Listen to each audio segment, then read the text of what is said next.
in this house. The most dire, horrible events took place.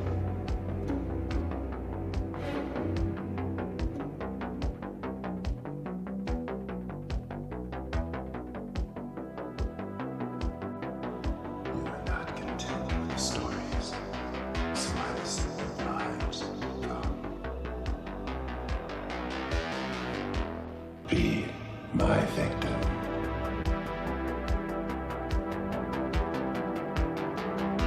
And through watching scenes of violence, through watching scenes of transgression, through watching scenes of horror.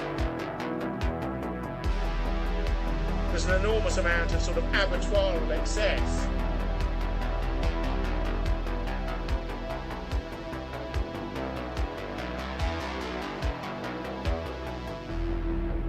We all go a little mad sometimes.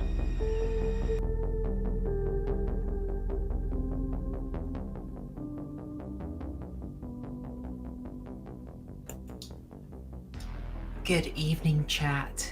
How are you doing? How's your week gone? Are you enjoying the retro intro? I don't know why I went for that today. I just sort of missed it. I thought the retro intro might be nice.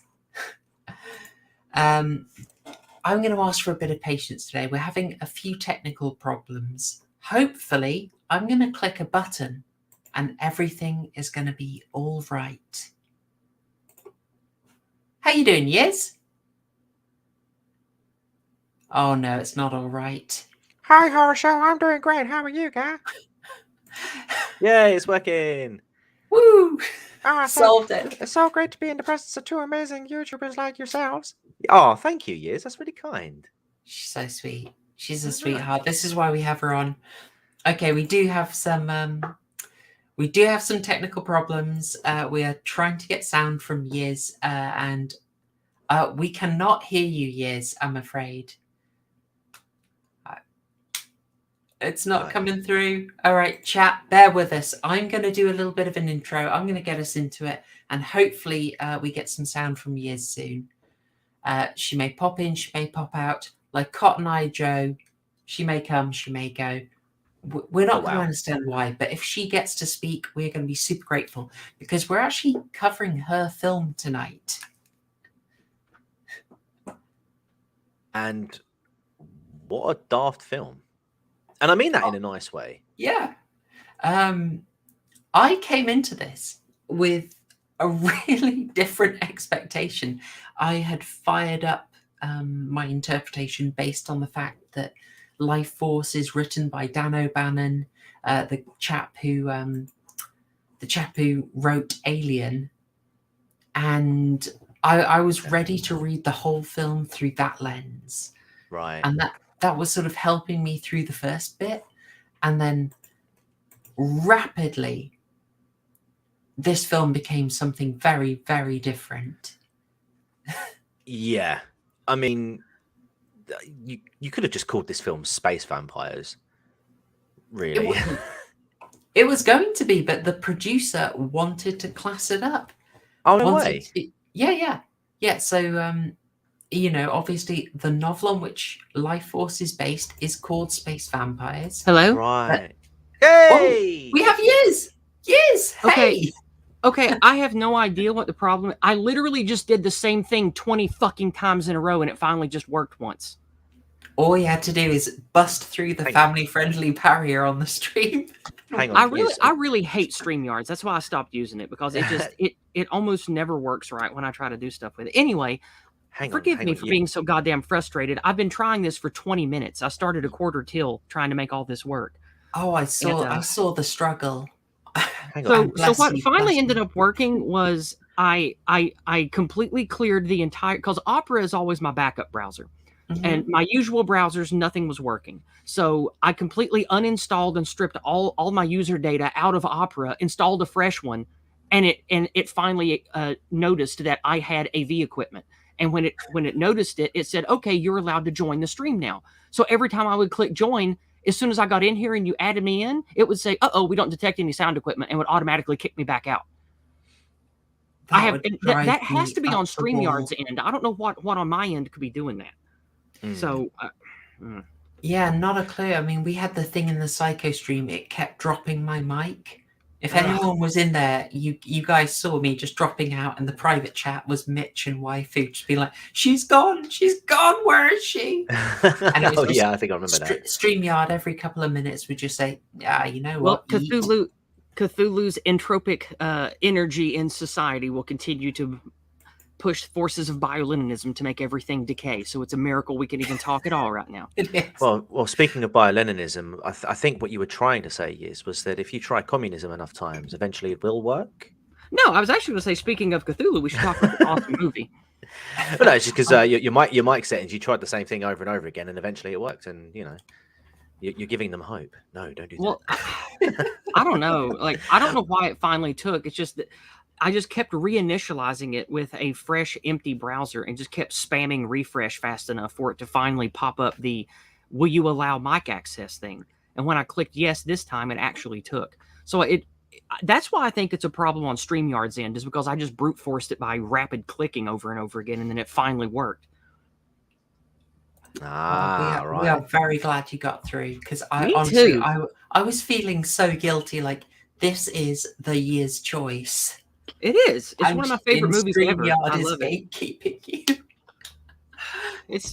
I blame the anti-white gremlins that control the internet and silence people like Right. So hang on a minute, right? So with this film, can I just ask what made you recommend it? Because I think that out of all of the interesting 80s and 90s movies with horror elements, this one stands out for a lot of reasons. Number one, the creative minds involved, from writer to director of photography to writer, director of photography, screenplay writer. These people are pros. They've had their hands in a lot of the most cult classic successes of the 80s and 90s. And on top of that, visually, this really stands out, especially for a Cannon movie. And for those of you who might not know about the Cannon library, in my opinion, this might be the only qualitatively good Cannon movie to exist. Like, this is a very good movie for Cannon. And they also spent a shit zillion dollars on this as opposed to usual Cannon garbage. Yeah, they threw their money into this, and you can really see it. Yes. What do you mean by Cannon movie? Sorry, I'm the guy who comes in. I'm the Harrian of the stream tonight. That's fine. Cannon films have made many quote unquote classics. Oh, I see. Such as Chuck Norris movies, the Death Wish movies, and all matter of cheap to produce violent schlock full of titties, rape, and gunplay. So Cannon is not known for making quality, classy films. But Gotcha. I felt like this one actually stands out, not only as a very iconic, interesting movie of Cthulhu horror space weirdness, but it also stands out just as a decent 80s movie on its own, surprisingly from Cannon. And so that's one of the reasons I thought that Chloe would like it. Another reason that I thought that you guys would really enjoy this one is it handles a lot of psychological horror themes that you don't really get in a lot of post-apoc or apocalyptic style movies, because those movies generally play on human survival mindset, or they play on the big action movie. Oh no, there's an apocalyptic alien force. We got to do something about it. This movie doesn't really approach either of those. This movie is a very personal human experience of what is human identity, love, passion, sex, and all through the lens of, in my opinion, one of the best actors in the universe for playing a truly disturbed, scared man. I'm intrigued. I like Railsback. Yeah. Yes, that's correct. Steve Railsback. I am just trying to relate. Oh, yes. I liked him. Who is the chap with the impossibly deep voice? What was he doing? It wasn't that guy. Hang on. No. Are you talking about the vampire dude? No, not the vampire dude. Gosh darn it, not Hans Verlader, not Colin Crane. Maybe it was Railsback. No, it's a chap who gets drained at first. I'm sorry, I didn't take in any phrasing. I didn't take in anyone's names. I really struggled with the names in this one. So did I, and I normally struggle with names. To be fair, the only reason why I know Carlson is because Space Girl kept calling him. That was very helpful. Yeah, I got Carlson and I got Kane, obviously. Do you know, I really surprised actually that Patrick Stewart was in this film. I kept waiting for him. Yeah, I know. When I saw the opening credits and they had his name in it, I was like, oh my god, like major actor in this, but he's only in. He's not funny you bring up Mr. Stewart. Did you know that Patrick Stewart's first kiss on screen was kissing Mr. Railsback? It was kissing Mr. Railsback. Brilliant. I love that scene. It was like this big gay chicken moment. I know, right? And it's like the way it looked like he was being seduced into it, and then the other guys quickly grab him and be like, "No, don't get turned." I just had to. Google gobble. Oh gosh, it just ended. Well, before do you want to end the movie? Oh, we should edit the energy to make it rainbow. No, all those energy beams will make the rainbow. It's like come back to the left. No, we're trying to reclaim the rainbow, Chloe. Don't give it to him. Okay. All right. Okay. All right. Well, before we get into Lifeforce, I will go over a bit of the usual, and we'll do our topic as well because this is an interesting one. It's just a short one. It's something I noticed, and I want you guys to keep an eye on it as well because you're going to see it everywhere. A quick notice, shill-wise. Tuesday we had a rogue stream on the Running Man. It was great fun. Really enjoyed that. I was there for the whole thing. You should all check it out if you haven't seen it yet. Yeah. Oh, hey, it's a callback. It's a callback. Love it. Yes. So yeah, that was great fun. Obviously, we're doing this right now, and as I said on Tuesday's stream, it's an incredibly busy week. Tomorrow, I am premiering the Invasion of the Body Snatchers video. That's is, great. Yeah, I'm going to be interested in what people think of that one. That's going to be fun. It's how can I say, it's one of the ones that I've done very much in my own style. You're doing the old one with Sutherland, right? Oh yeah. Okay, all right. That's what I thought from the screen grab I saw. Now, I'm looking forward to it, Chloe. You have very keen insight, and that's why I support you. And speaking of supporting her, if you're listening, she does top quality work. You should give her at least $1 a month over on Subscribestar. I'm at the $5 tier each month because that's how I support my my favorite creators is $5 a month. Maybe if you can do more, that would be great to encourage her to make even better content. But Chloe's probably going to be dropping the Subscribestar link in the chat right now while I'm speaking. But you should all support her for the great work she does and encourage her to make even more stuff. Well, you know what? I may just do that. I may just give it a great big shill. Now, the link is in the description to the video, but I can drop you the link in the chat. I'm so glad you're flexing. I was flexing my American biospirit to upsell you there. We're particularly good at sales and talking people into stuff. I'm a Brit, you know I need it. I get shy. I get very shy. Okay, there it is, guys, in the chat. And of course, one of the beautiful things about going Subscribestar is Susan doesn't get a penny. That's and right. Susan has been very unkind to me recently. Not only with the difficulties getting the Invasion of the Body Snatchers one out, but there is another small, very special project that I will treat you with soon. I may drop it on Subscribestar so you can see it early. In fact, you know, I'll give members the preview of it, and then you can see it or not, and I'll forewarn you so you can keep the surprise if you want to. But it's a bit of delicious silliness that I will debut on stream fairly soon. But that is all the shilling I can do. How about yourself, Yizz?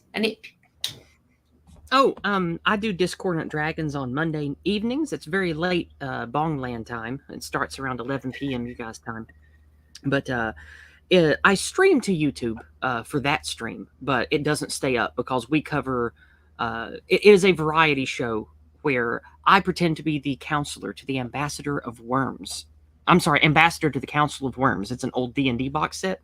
And so every week, I pretend that my assembled panel is a party to talk to these concerned dragons that want to be entertained or enlightened as to our bizarre clown world.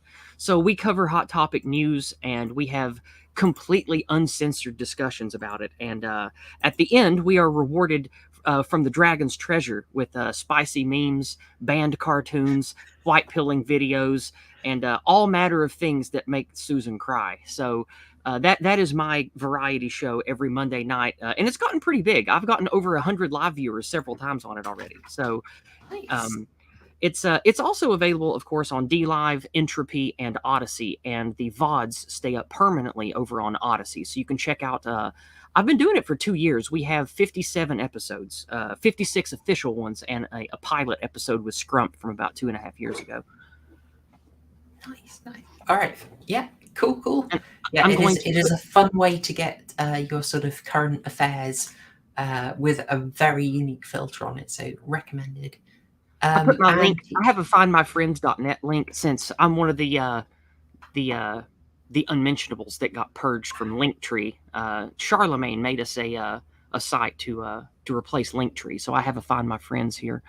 So you can find all my links there. I put it in the chat for everybody. And link up with me and come have some fun. I do one-on-one interviews with interesting people, just like Chloe here. We had a really good talk a year or two ago. We got to know each other. And I do a morning walk series where I just share my mind and try to give you some encouraging life advice, as well as just talking about issues of the day, while I show off the beautiful Appalachian Shire here where I live. So that's my usual weekly content. Cool. All right, and TCG, how about yourself? So we played, I played Soma over on my second channel on Monday. That game is terrifying. We should definitely cover it here. But tomorrow night we'll be doing some Florida Man fun over on the second channel as well. In terms of main content, I mean, work has just been mental. So at the moment, live streaming is about the best I can do at this moment. However, there has been an update to a case that I did back in July. So what I will probably do shortly after this stream is go live over on my main channel, which I haven't done in ages now, and just it'll be just a short stream, just to give you guys an update to that. I'd love to sit down and edit it and all that jazz, but I'm just really struggling at the moment. So yeah, but I did say at the time when I released the video, if there was any new updates, that I would provide them, and there are updates. So yeah, if you want to go, and if you're not already, go and subscribe to That Crime Guy. Links are in the description. I have checked, Chloe. And yeah, shortly after the stream's done here, we'll go live over my main one, and I'll give you the update to that one. Yeah. And especially go to That Crime Guy Live. Yes. That's where we do Florida Man Fridays, and you can hear me on a not family-friendly stream. Although obviously I stay very respectable. Oh, absolutely. Saturday very are my family days, or I'd be there live every week, because that sounds like a blast. Yeah, no, it is a lot of fun. Because there's always crazy shit happening in Florida. Well, it wouldn't be Florida if it wasn't. Mm-hmm. All right, good times. Right, well, with the shilling all done, folks, and again, renewed thanks to everyone who's supporting me. I really appreciate it. People who are supporting me are helping me do the ambitious stuff. They're covering my Adobe fees, and it's helping the secret project happen. And especially everyone who's turning up here live every week. I love you guys doing the rewatches. You're amazing. But I love seeing a full chat. It makes me it's very reassuring, It is fun. It does feel good. It makes you feel like you're really doing something good when you got a bunch of popping activity in your chat and you see the numbers go up. It's good. Makes you feel like you're doing something people really want to be a part of. Exactly. Now, on for the topic. This'll be a quick one, and it'll actually be a quick one, unlike all the other times I say it'll be a quick one, and I'll stop. That's what he said. Alrighty. So I just wanted to talk about something I noticed. We are getting a whole load of trans-themed horrors. Have you guys noticed this? Nope, because I don't pay attention to new things, because new things are cancer. Sensible. Only they them. But again, I swear to God that the name is a play on the whole pronouns thing because they slash them. I don't know. I haven't. I am going to have to watch it for some analysis. However, how can I say predictable it is? I've got to hand it to them. That title is an absolute banger. Oh yeah. So something I noticed now. This might not be the take you expect from me. It's more that I'm noticing the trend, and I'm noticing a sort of lack of thought in the trend. So we had a big thing a while ago. If you watch my Candyman Christmas review, I covered basically like there was a whole trend of things that were very sort of current approved politics, right? There was an absolute wave of them. That is basically they're, very police bad, white people bad, men bad, etc., etc., etc. Everything that was really big in like 2018 up into 2019 got a big boost, and suddenly there were a whole load of movies where that was really their focus, and they really came out like intensely, and then it kind of died off. Like Candyman, I'm going a bit off memory here. That was the last of them. That was the big one. Now, it's not like they've stopped that stream of horror films with that sort of messaging, but it's definitely slowed down a bit. What I've noticed now is like the trans-themed horror is a new one, and it's kind of relevant to a trend where basically movie studios are always a little bit behind the times because they've got a long production schedule. Even working as quick as they can, it takes about a year to get a movie out. And so what I'm taking it to mean is like basically the last massive wave that we saw was basically following Jordan Peele's Get Out, and it was effectively a very delayed thing of Hollywood saying, yay BLM, we support that cause. But obviously they are coming out about 18 months after the peak of it because of production time, how long it takes to get stuff in into the cinemas, etc., etc. So what we're seeing now is kind of Hollywood doing a similar thing, like they sort of sat back on the issue. Hollywood's been very kind of cautious about trans stuff. Way back in the 90s, as I've talked about a few times, they kind of got the message that they needed to be very careful about portraying trans people in a bad light. They were getting quite a few protests, which is why you end up with like very conspicuous lines inserted into Silence of the Lambs to make sure they stayed on the right side of lobbying groups. But now what I'm seeing is kind of like a rush to get in on trans topics as kind of like the hot new thing, albeit like quite behind the times because of the movie production schedule. Is that making sense to everyone? I suppose so. Yeah. Do you have particular commentary on it, or are you just pointing it out? Well, the first point is just pointing it out that like this is a thing they're doing. It's basically them saying, well, so they, them is a really obvious example. There's been talk around sort of non-binary stuff flowing around in the sort of newspapers, right? That's been going on for a few years. But you notice Hollywood's kind of stayed out of that one. They've not really gone for that. They've kept free of that matter. But now they've gone with they, them. Hollywood has basically decided, yeah, this is legit. We're doing this. this is like a signal out that the industry has decided that they're on board with this, they're backing this, and this is now okay. Which is kind of interesting. Like you can see it with quite a few matters where Hollywood either decides it's a controversial issue and they're not touching it, or they'll suddenly throw all their weight behind a particular message. So with They Slash Them, I think that's very much Hollywood saying, okay, this is now no longer controversial, this is legit, this is mainstream, and this is going to be quite foregrounded. Well, I mean, yeah, of course. I mean, that's what Hollywood and the media's job has been ever since the, let's just call them the Nuremberg enthusiasts took over back in the 40s. Like everything that is destructive, anti-God, anti-family, anti-white, anti-male, all of this stuff is pushed into our minds, and especially children's minds, because the media, especially video games and cartoons, are the vanguard of the mind poison. It is just interesting what messages go and don't go, like smoking as well as an interesting one, when Hollywood decided smoking was no longer cool. Yeah, might be Maverick. It is behind the times.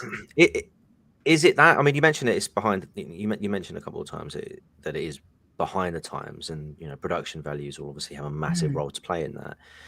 Is it more of the fact that they're looking outside, seeing what's selling and what the popular thing is, and like you said, essentially just capitalizing and trying to cash grab on it. Certain trends in the past may have been more profitable. I don't know how profitable or how marketable this kind of topic is, though. I mean, I haven't seen They Slash Them, but from what I've heard from reviews and stuff, for example, this film was pretty pretend by its audience and its critics. Not because of the whole messaging behind it, but just because it's a crap film that has no real sense of direction. I mean, essentially, it literally does turn into a Friday the 13th movie, from what I've heard, and it's quite ironic that they have Kevin Bacon in it, who was, of course, in the first one. I love that, to be honest. Yeah. See, I mean, I look at that and I think I see more of a sort of a nod there than sort of what they're trying to do. I mean, like 20 years ago, the They Slash Them film could have easily been about a gay conversion camp or something along those lines. Right. Do you know what I mean? Like, it's just what is the trending topic at the time, and how can we insert that into our movie to get eyes on it, to get attention? I whether I think it's a case of any sort of malice or ill intent. I mean, obviously that's up for debate, but for me, I think it's more simplistic. I think you have to understand that the malice and the intent is built into the system at this point, because after decades of bio-Leninism, you've got spiteful mutants and idiots that believe fake everything in every position of power. They're the ones who make the choices. They're the ones who vet things. And then you have some ideologically driven people at the top, some of them that actually want these kind of things being produced, whether they fail or not, because it pushes their agenda. Most people involved just want to turn $1 into $2, and so they just want as much garbage manufactured and put out as quickly as possible, and so they don't care. So when you have neutrality and then some people involved with an ideological bent, those people win out because nobody else cares. Fair point. Fair point. I mean, I'm not going to dispute that. I mean, you probably know more on the subject than I do. I mean, I'm pretty surface level. But what I'm saying is, when I look at things like this, I just look at. Well, I conceal my power level on this stream, but I think I appreciate that. Yes. I don't know. I think it's, for me, it's kind of like an Occam's razor kind of thing. It's like, what's the simplest explanation? That's most likely what it is. They're looking at what the trending topics are. They look at what's popular at the moment, and they think, how can I convert that into art? And how can what if it's popular? Then chances are going to make money. So That's not necessarily true, and let me explain why. When you look at what's popular with Americans,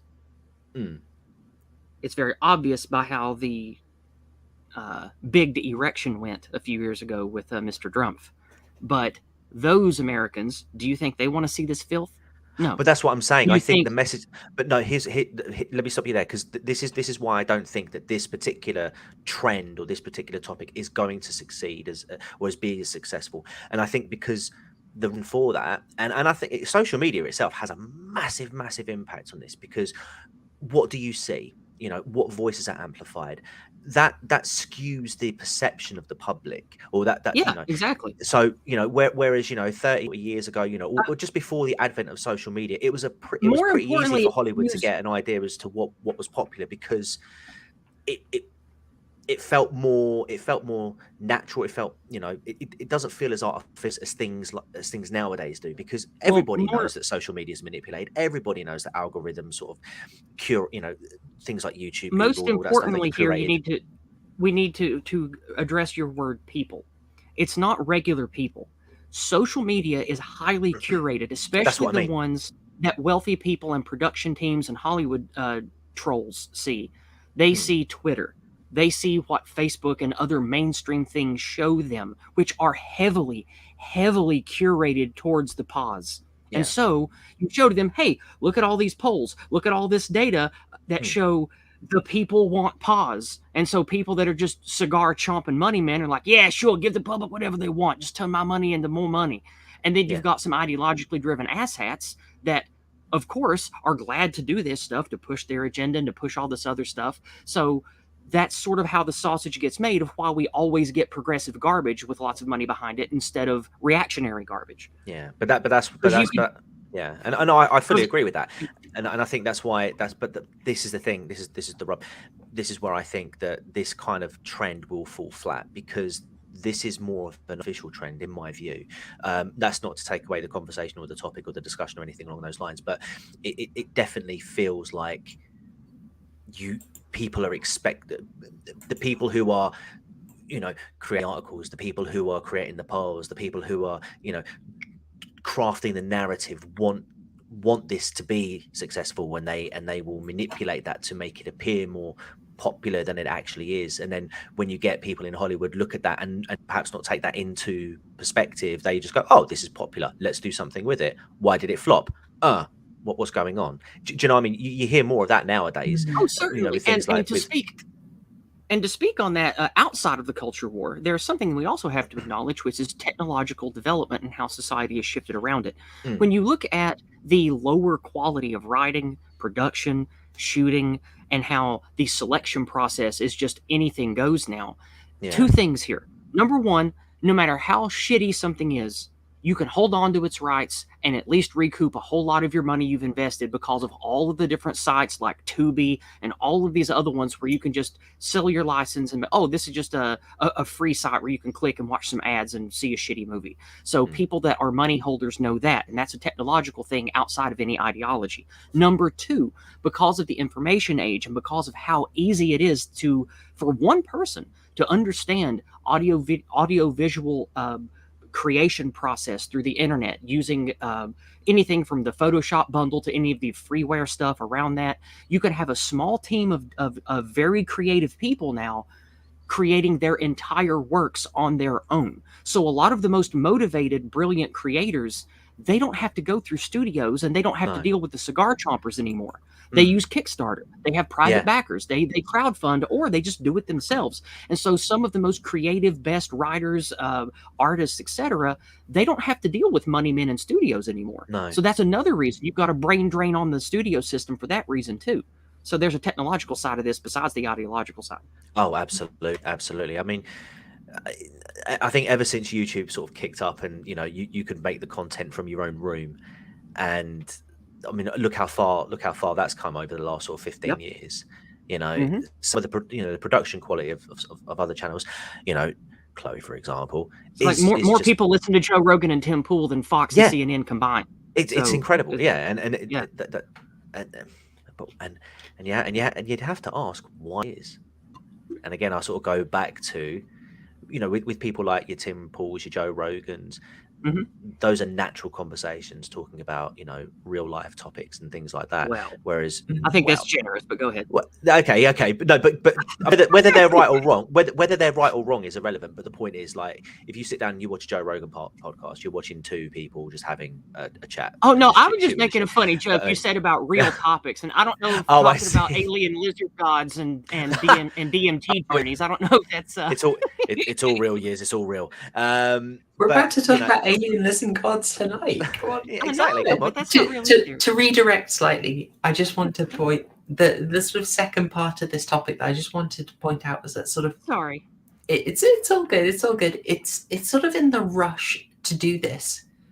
I'm just a little interested in how much thought people have put into it in terms of the optics. I think the rush into getting the stuff out and the rush and why it's sort of dying out quickly is because I think it's not really a real trend. It's artificial. And that's that's not to take away from the conversation itself, but if you've noticed over the last couple of years, it is the main talking point on every single media outlet out there. And I can't think of anything else outside of things like, I don't know. Well, I can't think of anything outside which has had this much attention in such a short space of time. It came out of nowhere, and definitely. And why? I just think the studios are trying to get on this, but there has been some lack of thought in this, and this is kind of what really drove me to just suggest this as a quick topic. There's a lot of attempts to get the first, so we got the first non-binary protagonist. The Hellraiser reboot, which has been a long time coming since the sequels of Hellraiser are a very bizarre story. And it's kind of sad that nothing's really being done with that franchise except for degraded sequels. They made a big deal that they've cast a trans actress called Jamie Clayton in the role of the lead Cenobite Pinhead. I've got the photo there on the right. Yeah. I have to say I just want to comment. The makeup is amazing. It looks very smooth. I struggle with seeing a different Pinhead just I'm so used. Of course. Just purely, I'm talking purely from the artistic point. I mean, it looks great. It's cool aesthetics, but it's just the sort of thing that I'm wondering if they had any conversations about the optics of being like, we've cast a trans actress in the lead role of a demon famous for mutilation. I think that's pretty based. And they have a new Cenobite. Now, I thought that might sound tinfoil, but they've added a new Cenobite called the Mask. Jim Carrey? And no, Masque. And that Cenobite has is quite. Does it throw acid on people? No, it has no genitals. Oh, Mask, not Mosque. Never mind. Oh gosh. Yes, please. Yeah, this new Cenobite has no genitals. They have an injury there instead, and I'm like, guys, did you think this through? Yeah, I mean, somebody did. That's that makes me like this movie a little bit more. Okay, this is right. It's funny that you mentioned that, right? Because I've got into the Orville. Oh yes. Recently, and I've been watching that now. In that, you have an alien crew member called Bortus, and he lives with he lives on the Orville with his partner, another male. I can't remember the other alien's name. And in season, basically, they from a race of aliens where only males are born. Like a female is born like once in a generation, or so you're led to believe. I've seen that episode. Yeah, they end up having a baby, and it turns out that it was a girl, and it's like, oh my god, right? And then through the whole right, we've got to get corrective surgery, so we've got to go back to Mockless to get it done. But then Bortus, the crew member, isn't for it. Long story short, season 1, they go to Mockless. They have this court hearing because it's their culture. They can't have any girls. They've got to go. You got to trans them or they're out. And Bortus loses, and their child ends up having to go through the corrective surgery to become a boy. Fast forward to season 3, and again, Seth MacFarlane, I think, wants to have the conversation around trans issues again. And then Topa, which is the child's name, now decides, actually, I'm a girl. Well, yeah, biologically you were. And so, again, long story short, bit of a back and forth, that Bortus is supportive of it. The other father is like, no, strong culture, blah, blah, blah. Don't want you to do it. If you do it, I'll disown you. Anyway, Tope does it, becomes a female again. Now, while I think their heart was in the right place with that topic in terms of what they were trying to say, I think what they actually said was completely arse backwards. Because essentially they went, okay, Topa is biologically female, was transitioned against, well, you know, as a baby, so was completely unaware of it. Started having strange, you know, as he was getting older, he started to have feelings that he wasn't in the right body, and so they corrected that by putting him back into a girl's body, matching her biological sex. Think about it. Not the typical message. Not the typical message because of that original starting point. Mm-hmm. Yeah. Yeah. Completely switched it around. Yeah. So I don't think the message that they were trying to put out was quite what they were intended. It didn't quite get out the way they intended it. In fact, if anything, I think it said the opposite. Yeah, certainly not the mainstream one. And in the case of this Dr. Jekyll and Mr. Hyde remake, although obviously you're seeing it's just Dr. Jekyll, this is starring Eddie Izzard as Dr. Jekyll. And the second this was announced, I thought, this is an optics landmine. This is an optics hornet's nest that the studio has run to with a massive, massive baseball bat. I mean, yeah, I don't know if I need to spell out the optics problem here. Again, I think, yeah.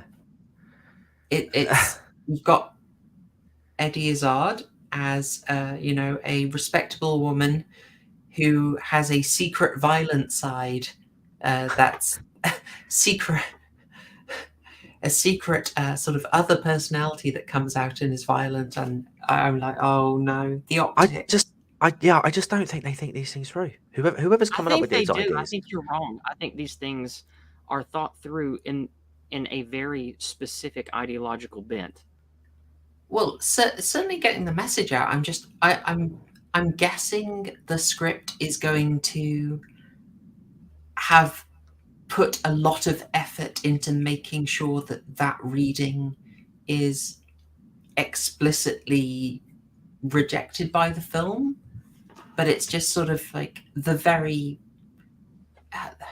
initial premise. It suggests something that is really, really awkward, and so all I wanted to basically cover with this is you might see a lot more of this, and now that we're sort of, I don't know, getting out of the production curve, but maybe, I don't know. I can't necessarily guarantee that it will have the effect that's intended, and it may make for some really, really awkward movies.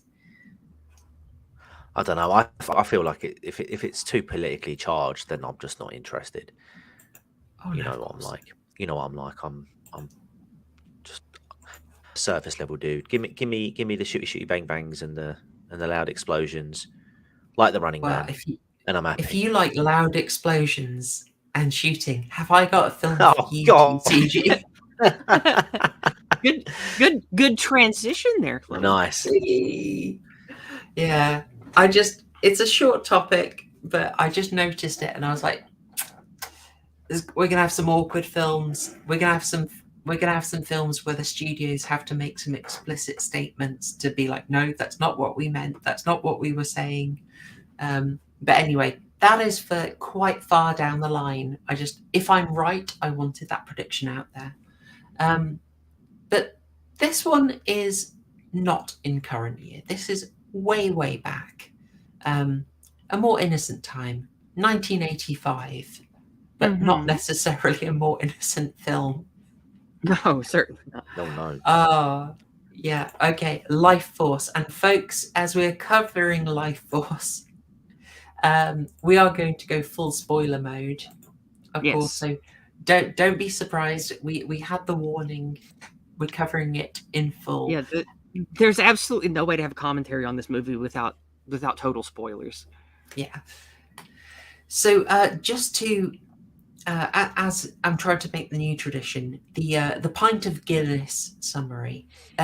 Yes, if someone was next to you in a bar and they were just they just ordered a pint of Guinness and they asked you, so what's this life force about then? What would you tell them in the time it took that pint of Guinness to be served? I would say Life Force is a serious movie, but also a fun movie about, well, assuming that the person beside me is someone I know, they would already know terms like Cthulhu mythos, that kind of thing, and would probably, if they're my friend, would at least be well versed in some basics of science fiction and horror. So the way that I would explain it is, Life Force, like many elements of Cthulhian mythos, they take existing real-world mythological creatures, like, things that go bump in the night, and they put a more cosmic, weird science fiction, dark horrors lurk in the end of the universe type of spin on it. And Life Force is this for vampires. Life Force is basically a slow burn at first and then fast-paced sort of horror thriller about energy beings that gave origin to the mythological creature of vampire in human folklore, because these beings they come to Earth or any populated planet, and they can take on the form of the population, and they will suck life force out of the planet. Sort of like Tyranids in 40K will go to a planetoid and go absorb all the biomass to add to the collective type of thing.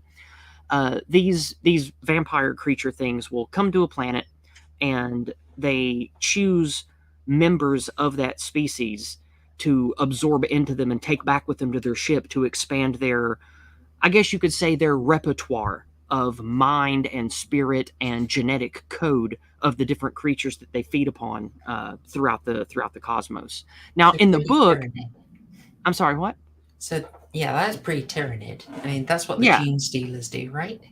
Gene stealers have a function. They're sort of like the recon infiltrators that will creating a gene stealer cult creates a psionic beacon in the warp that hive fleets can sense, and the controlling brains, like mother brains or whatever, can sense that and move towards it.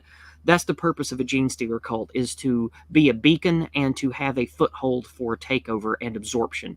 But that's sort of what happens in this movie, where you have some astronauts. They explore Halley's Comet. Now, in the book, this vessel, it just sort of hangs out in the Kuiper Belt, in the asteroids out in the solar system, and it comes to Earth sometimes to feed.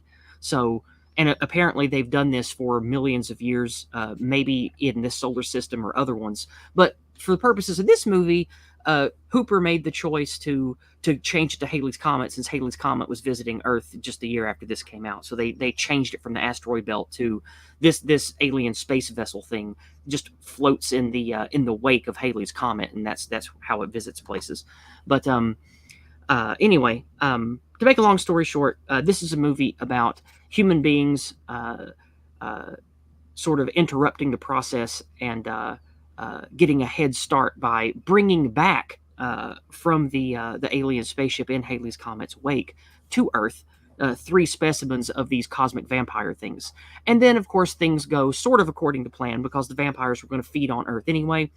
And it is unknown the exact motives of these creatures, but some things are kind of hinted at, which we can get into later when we actually discuss the different parts of the film. But that's about the best synopsis I can give. Is it's about a small team of people that are trying to stop some kind of near apocalyptic event of cosmic energy draining space vampires coming to Earth and killing millions of people and sucking up their life force and then going on their way. Yeah, I would say that made it within the Guinness window. 3 to 5 minutes, not bad. Yeah, I really like the description of it as accelerating. Yes, I definitely noticed that this film gathers a massive pace, which was really unexpected.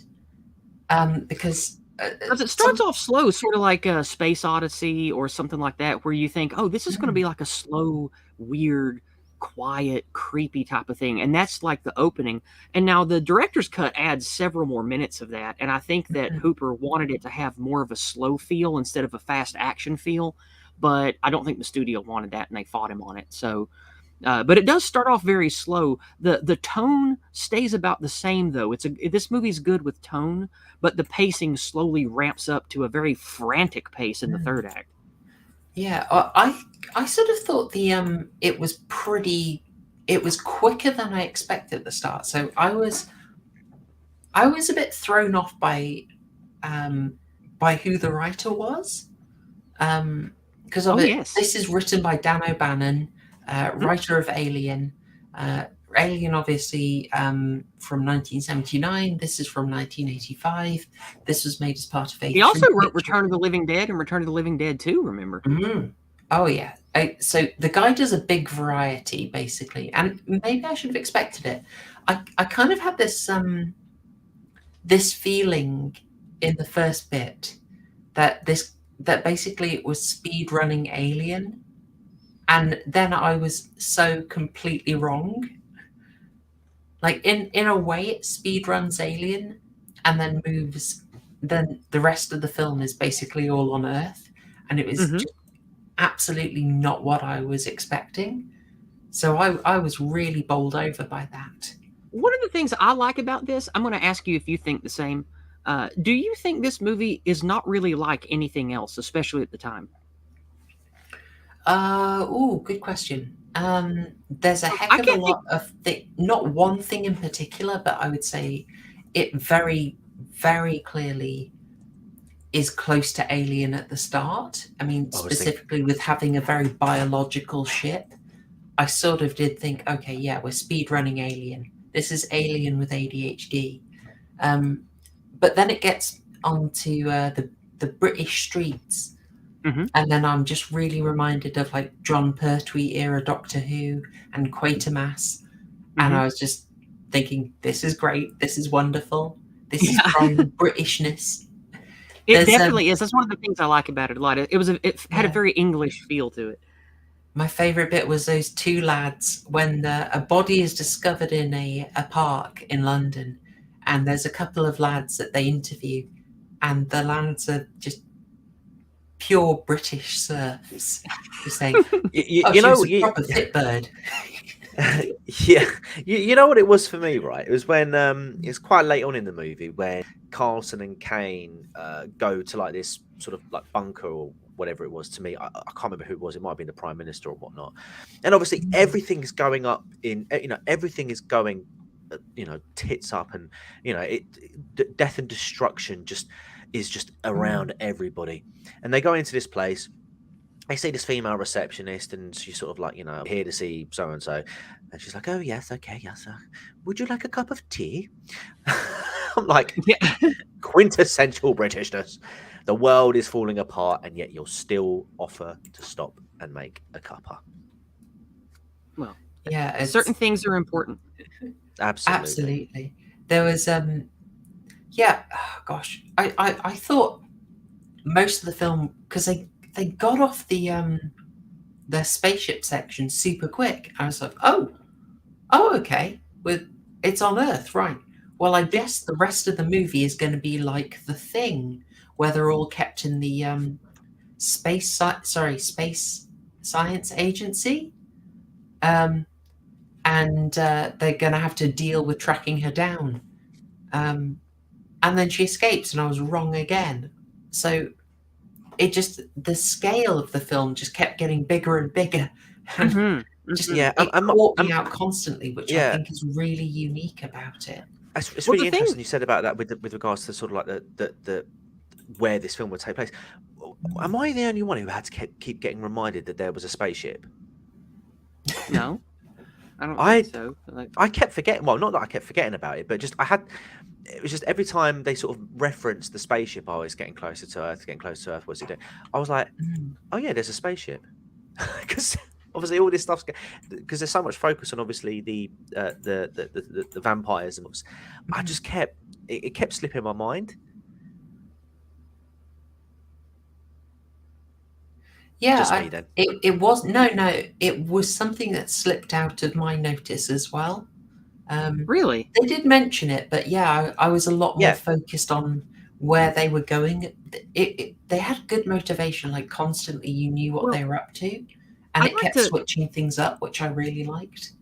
At this point, I'd like to remind you that this came from a book that was specifically from an author who wanted to add to the Cthulhu mythos stuff. And I couldn't find anything to validate this, but my husband said that once he read that the writer of the Space Vampires book approached I forget the name of the press that handles the Lovecraft's stuff. There's a name for that publishing company. Oh, Arkham? yes, I hang on, I read this. And he approached them, and something. And my husband didn't remember exactly, but it was something that someone told him, like a producer or an editor or something, was like, "Well, we'll go make your own Cthulhu thing about vampires." And he was like, "Fine, I will." And so he wrote this book. But I couldn't find anything to validate that. But the reason I wanted to bring up Cthulhu mythos is it's very important to realize why this movie is structured and why the story came out like it did from O'Bannon.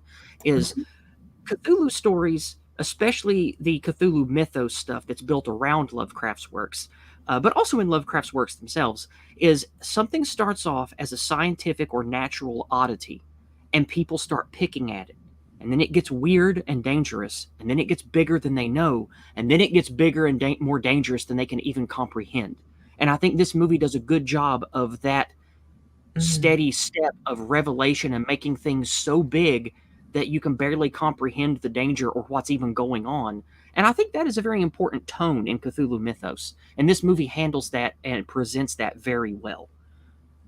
Oh, most definitely. It's by the end, you've got like spiritual stuff, holy artifacts, spiritual transfer, chi energy, like weird, magical, spiritual, cosmic stuff. And the movie doesn't start off like that at all. It is very scientific, very hard, very drab at the beginning. And that's the flow of a lot of Cthulhian mythos stories. And I think they did that very well in this. Yeah. I think it was quite interesting how they managed to sort of the old vampire mythos to what was going on there and then in that moment, like the realization that actually this myth is actually built on legend that has likely taken place before, which is quite interesting. Yeah, the heavy emphasis on sort of discovered knowledge as well, but it was probably a bit more direct than a lot of the Lovecraft that we cover. But it's a canon movie.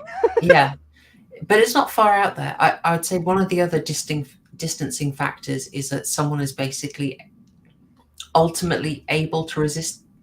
Actually, I'm going to roll that back, because I was going to say one of the problems is they're able to resist the evil rather than succumbing, and you relying on someone watching them succumb. But then I just thought of how the case of Charles Dexter Ward ends. Yep. And it is someone does actually manage to hold their mind together and get a victory. Yeah, I'm going to walk that one back, actually. That's not a point against the Lovecraftian inspiration.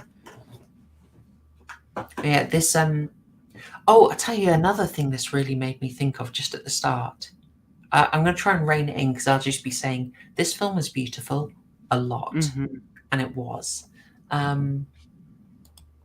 the start, the vampire ship really reminded me of the Event Horizon.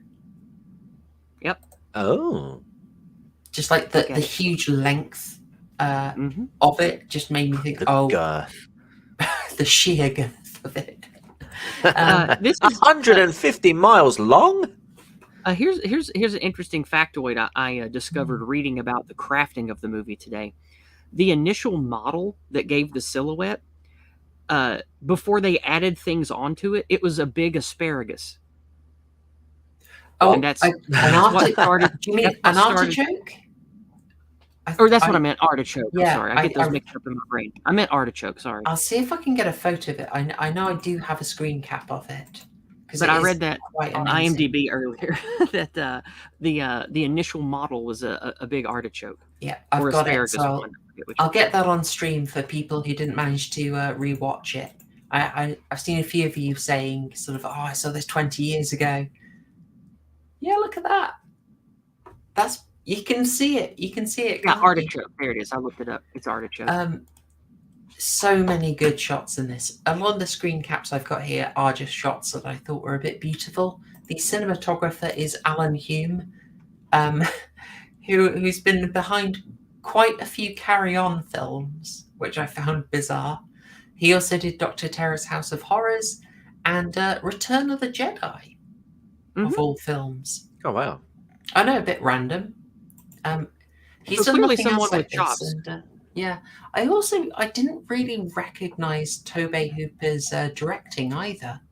Nope. I thought it was quite advanced for his style, but then this was made after the films I know him best for. So made after obviously Texas Chainsaw Massacre, made after Poltergeist. So I guess he'd kind of developed his craft quite a lot by the time he got to this. And a lot of times after they become successful and do things that are sort of in their bailiwick or style, like Scorsese, they'll want to branch out and do something that's different from their previous works. Maybe this was Hooper's branching out to do something different from his other works. Yeah, and he made it so distinct. I would never have guessed it was him, but I was impressed with the direction throughout. I really enjoyed it. As I kind of said, I was wondering, is this going to be a bit of an Alien ripoff? And I think to an extent, Canon probably wanted people to think it was Alien again. Just mostly because of how organic the inside of the alien ship is. I thought, okay. That's one of my favorite parts of the movie is how well that was shot and captured. Yeah. Oh, it's gorgeous. And but they ended up making it still look distinct, still have a different feel to it, still be visually very memorable, and even better, I think they knew you were aware of the alien connection and they just kind of got straight to it. One of the things I appreciate, I really like that. Yeah, one of the things I appreciated visually is they visually captured the quote-unquote magic and super tech of Cthulhian mythos stuff, because you don't see panels and wires and cables, switches, and holographic displays inside the ship. It's all just almost unidentifiable mineral crystal structures and organic stuff. And a lot of the time, especially like with the Yizz, the technology they have is like sounds and language and different colors of crystals arranged in certain ways. And so a lot of times in Cthulhu mythos stuff, high technology and magic is just completely uninterpretable by the human mind. And I really got that vibe from this alien ship that seemingly is just made from a bunch of organic paste and crystal shapes. And I thought that really resonated with me. Yeah, definitely. You had quite a few scenes of the scientists just having no idea what the caskets were made of. Just baffled, yeah. And I thought, that's very Lovecraftian. I might have a bit of trouble with this one. I'll risk this screen cap. I don't know if Susan's going to like it. Susan, avert your eyes. Are we okay with that? I think we're probably okay with that. Everything's kind I think of that'll be fine. I think that's fine. I don't think the YouTube algorithm for this one. I think it's fine. Just enjoy this very quickly, folks. But I just thought this had a really good energy for showing the weightlessness, and it was visually distinct. I loved it. I'm and just so you know, now. in these scenes, those are not the actual actors laying in those casks. They made almost indecipherably different from real life models of all three of the nude actors for these props. Oh wow! Inside the crystal glass and inside the casks there that you see, they made. I forget how long it took, but they spent weeks making almost identical nude copies of the three actors that played the three abducted vampire people, and so all of those scenes, they look frozen because those aren't actually people, even though they look like it. They're just perfectly constructed simulacra of the actors.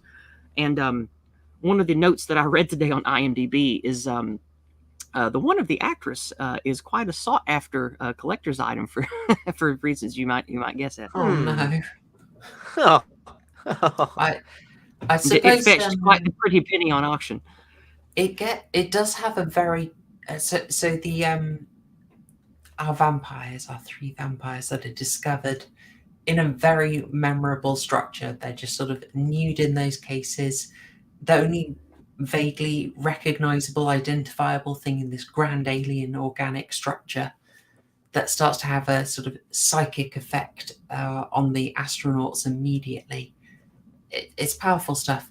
But things like them being in very realistic models just makes me think that really added to the uncanny, slightly disturbing vibe that they all had.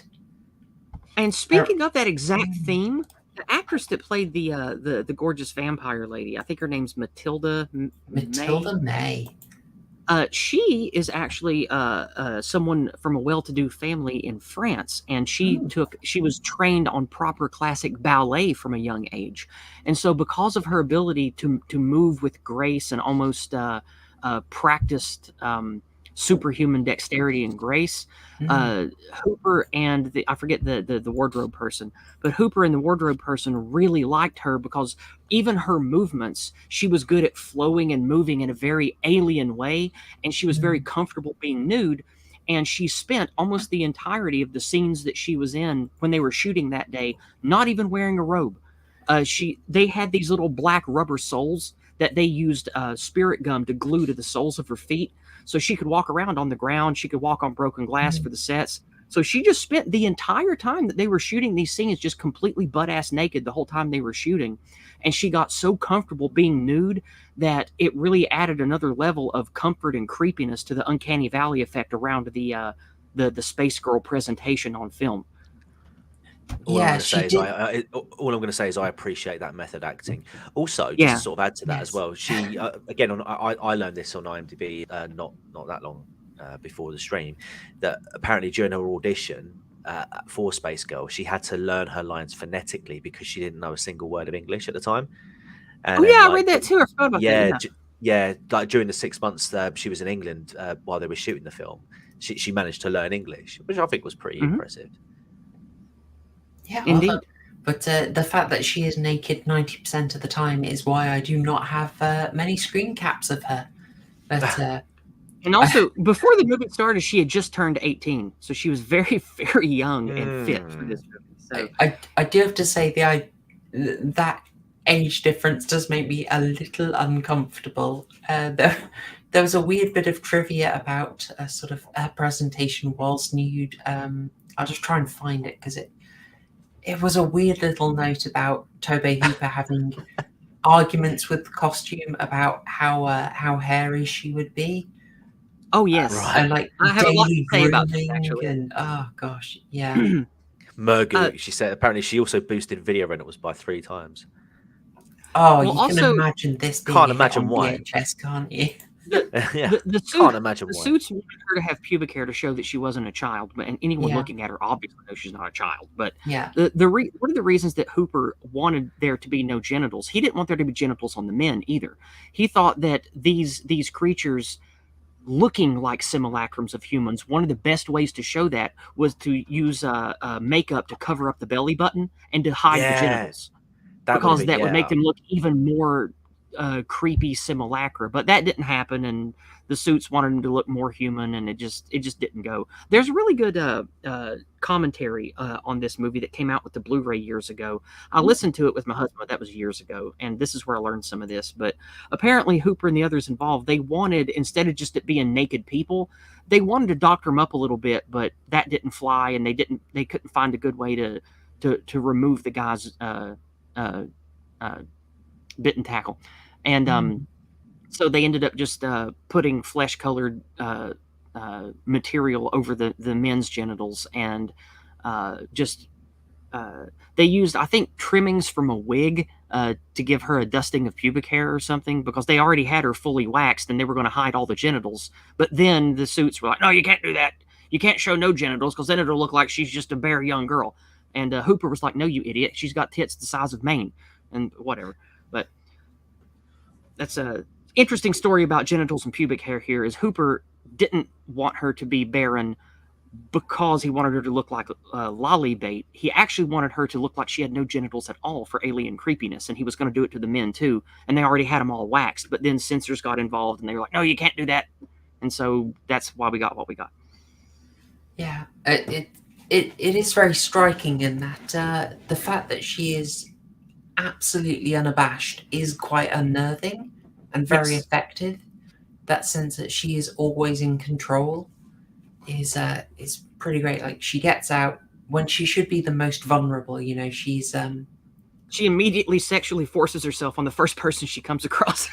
So instantly, absolutely, instantly. No, I mean, I really love and the again, screenshot. and here we have to bring up classic vampire tropes in movies and fiction, as well as the iconic old Dracula movies. You know, originally Dracula comes on a boat where there's no one on it. She comes on this boat where there's nobody there. You know, lots of times in fiction, when vampires wake up after a long sleep, their instincts kick in, and the first person they see, they just grab and drain the blood from. And in this person's case, when Space Girl wakes up, the first thing she does is sexually throw herself on someone and suck their life force out. So it's again, you have a lot of good classic, very iconic, very normal vampire tropes presented to us in a very Cthulhu mythos lens, and I really appreciate that. And the actress did a great job. She did a great job, especially to be so young. She did a great job with this role. Oh, she really did. She really, really did. But the results of the feeding aren't that. It doesn't turn out well, does it? If you take her up on her offer. No. Oh heavens, no. I loved this look again. It's the thought they put into this to make it visually distinct. These guys being absolutely drained, but having real extant human eyes was very creepy. It was they did a good job. Phrasing. What do you think of these, TCG? Loved them. I thought it was amazing. It's just such a unique element. And the bit where they're working out these guys in 2 hours will need to feed again was fantastic. Just the scene, when they start becoming vulnerable, they start crumbling into dust, and then they see one of them who runs at the bars desperate for feeding and just explodes on the bars. Yeah, my God, I love that. It's just the hands on the bar as well. Oh, it was such a good touch. I loved it. Again, this is me just being completely surprised by the film. It kept it such high energy that it did feel quite non-stop, didn't it? Yep. No, it's a pretty long movie, but it doesn't feel it. Like, once it gets moving, it moves pretty quickly, and then it's over. Like, it doesn't feel 2 hours long. I mean, it's not quite 2 hours long, but it is long. I think it's longer than 90 minutes. The version I had was so there's a short version that came out for international markets, and the one I had was 1 hour 56, which felt about right. Sounds about right, because the director's cut that I have in my collection, I think, is 2 hours and 20 minutes, and even the cut down one is almost 2 hours, I think. Yeah, we have that sort of fun initial section where we get the rules and we see how dangerous she is. We have a brilliant sort of bit of the two male vampires breaking out and just being shot to pieces. And I was amazed at how gory it was as well. That was quite a treat for 1985. They're going all out, and you're just getting the sense of, oh, you're not going to be able to contain this. I really wish they would have done more with the other two, because in the book there's more than just Space Girl, but it's just one movie and they had to keep it, and canon is known for its unashamed female nudity on cinema, so that's probably why they focused on just having her as the main. Yeah, I have a screenshot from when they discover her second victim out in the park, but I think actually it might be a bit too much for YouTube. It's a shame because it's really nicely shot. Where this bright orange police tape is securing the area, and everything else is shot in sort of quite muted greens. It's a really lovely shot. I just think it's a bit too naked. I won't get away with it, unfortunately. Yeah. So they utterly failed to keep the vampires in. And so what the heck are they going to do? Well, they need more information, and they get a survivor from the original ship. Didn't predict this, but it's all good. I saved this shot because I absolutely loved it. Oh yeah, it's fantastic. Forgive me, I've cut the two together, but just the way he's so despondent really worked for me. That we don't waste any time on this. It's just so quick. Sorry, Yizz, I cut you off there. Oh, I just got quiet. I thought there might be more. I was just going to say this is one of my favorite parts of the movie is the presentation of this man, this actor guy. God, I always forget his name. It's Steve Railsback. That's it. He was Dwayne Barry in X-Files. He's been in a lot of TV stuff where he plays someone that's really put upon, someone really disturbed and angry. He's a very good emotional male actor that is good at displaying really believable, ferocious and unhinged male energy. And he did an amazing job in this of playing a man who is truly disturbed in ways he can't even begin to describe. And he carries that through the whole movie really well. Oh, he absolutely does. He almost has to do the role that you would typically have a woman do. If this were a standard vampire movie, you got a male vampire, you got a big female victim who's like the one that the head vampire really wants. And the roles are completely switched here, which makes it very interesting. In the commentary from the Blu-ray that we listened to, that was one of the things that Hooper liked was the gender reversal of the damsel and the Dracula in this movie. Sorry, yes. I was too excited. I cut you off. It's okay. I talk a lot. I know, but go ahead. You can say what you're going to say. I was just going to say I thought that was a Dan O'Bannon special. Like this is something he loves to do. So even the fact that the vampires. It's the males collect the energy and Space Girl transmits it. Yep. It's like an inversion of the male and female function. Yes. This is Dan O'Bannon, absolute classic. This is what he loves doing.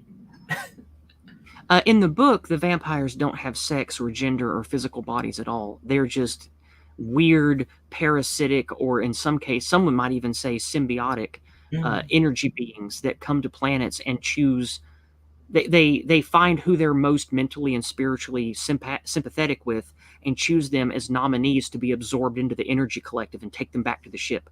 And so they're constantly just going through the universe, taking sentient creatures and adding them to their knowing. So again, in the Cthulhu mythos, things aren't necessarily evil and good. Things are just unknowable and humans be absolutely nothing. And I think that the book leans a lot heavier into that than the movie, because the movie sort of plays into good versus evil and more relatable normal tropes because it's a movie. But in the book, though, they don't have sex or gender. They're just energy creatures that have a myriad of forms and can take the shape of any of the ones they've personally siphoned before. That feels a lot more Lovecraftian, I'd say. But it is, yeah. And that's why in modern Lovecraft fiction, like if you get the Cthulhu Mythos D20 books, or even in the ones the Delta Green, or was it Delta Green Studios, the ones back from the 90s, the energy vampire trope in that book is specifically because of the book this movie was based on. Okay. That's where that comes from. If you play Call of Cthulhu video games or role-playing games, the energy vampire creature, it comes directly from what this movie's based on. Oh, hey. Well, hey, I like it. That's pretty cool. It's pretty darn cool. Yeah. So on the section, there's so much in the story. I love that they kind of know the beats of this type of story so well that they can go through it on just the strongest moments. And you get so much from just seeing like this, the crew being cut down could be a whole film. But in this, they just condense it and they just get you the transition to just him being alone is so powerful. I kind of wonder Also, if they 'cause it did kind that. of- Oh, sorry, go Oh ahead. no, sorry. I was going to say I kind of wonder whether they did that because of the fact that Alien had only recently come out. Had the sequel been released at this point? When was Alien 2 The out? sequel was Or in Aliens? production and would come out the next year. So it kind of would feel a bit on the nose, given the length of time between the first one and this one. Yeah, I think it's more just it'll also echo the story, and we know that these guys are doomed. Yeah.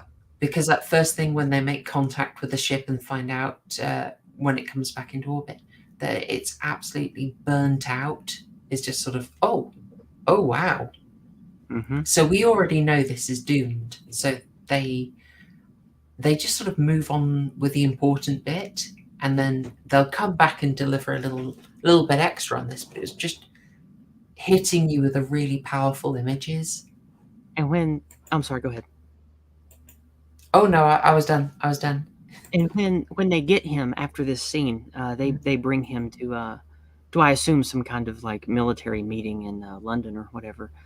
And when they say that they have the specimen here, you can see the shock and horror on his face. That oh no, like because in his mind he already knows almost that just its presence is irrefutable and godlike, and they have them here in a populated city. So you can, the actor here, Railsback, does an amazing job of, even without words, showing the audience just how dire the situation is in his own mind, and he almost can't even say with words how fucked this situation is. Yeah. Oh, definitely. He's Did desperate anybody else get throughout as well. Sorry. What's the name of the actor who plays? What's the name of the actor who plays Satan in Supernatural? Paul something. Peter That Stormare? escapes me. I don't watch it. I don't know anything about Right. No, I will find the name. Give me two. I'm sorry. Oh wait, is it the guy who's in Mulholland Drive? Yes, that's the one. I'm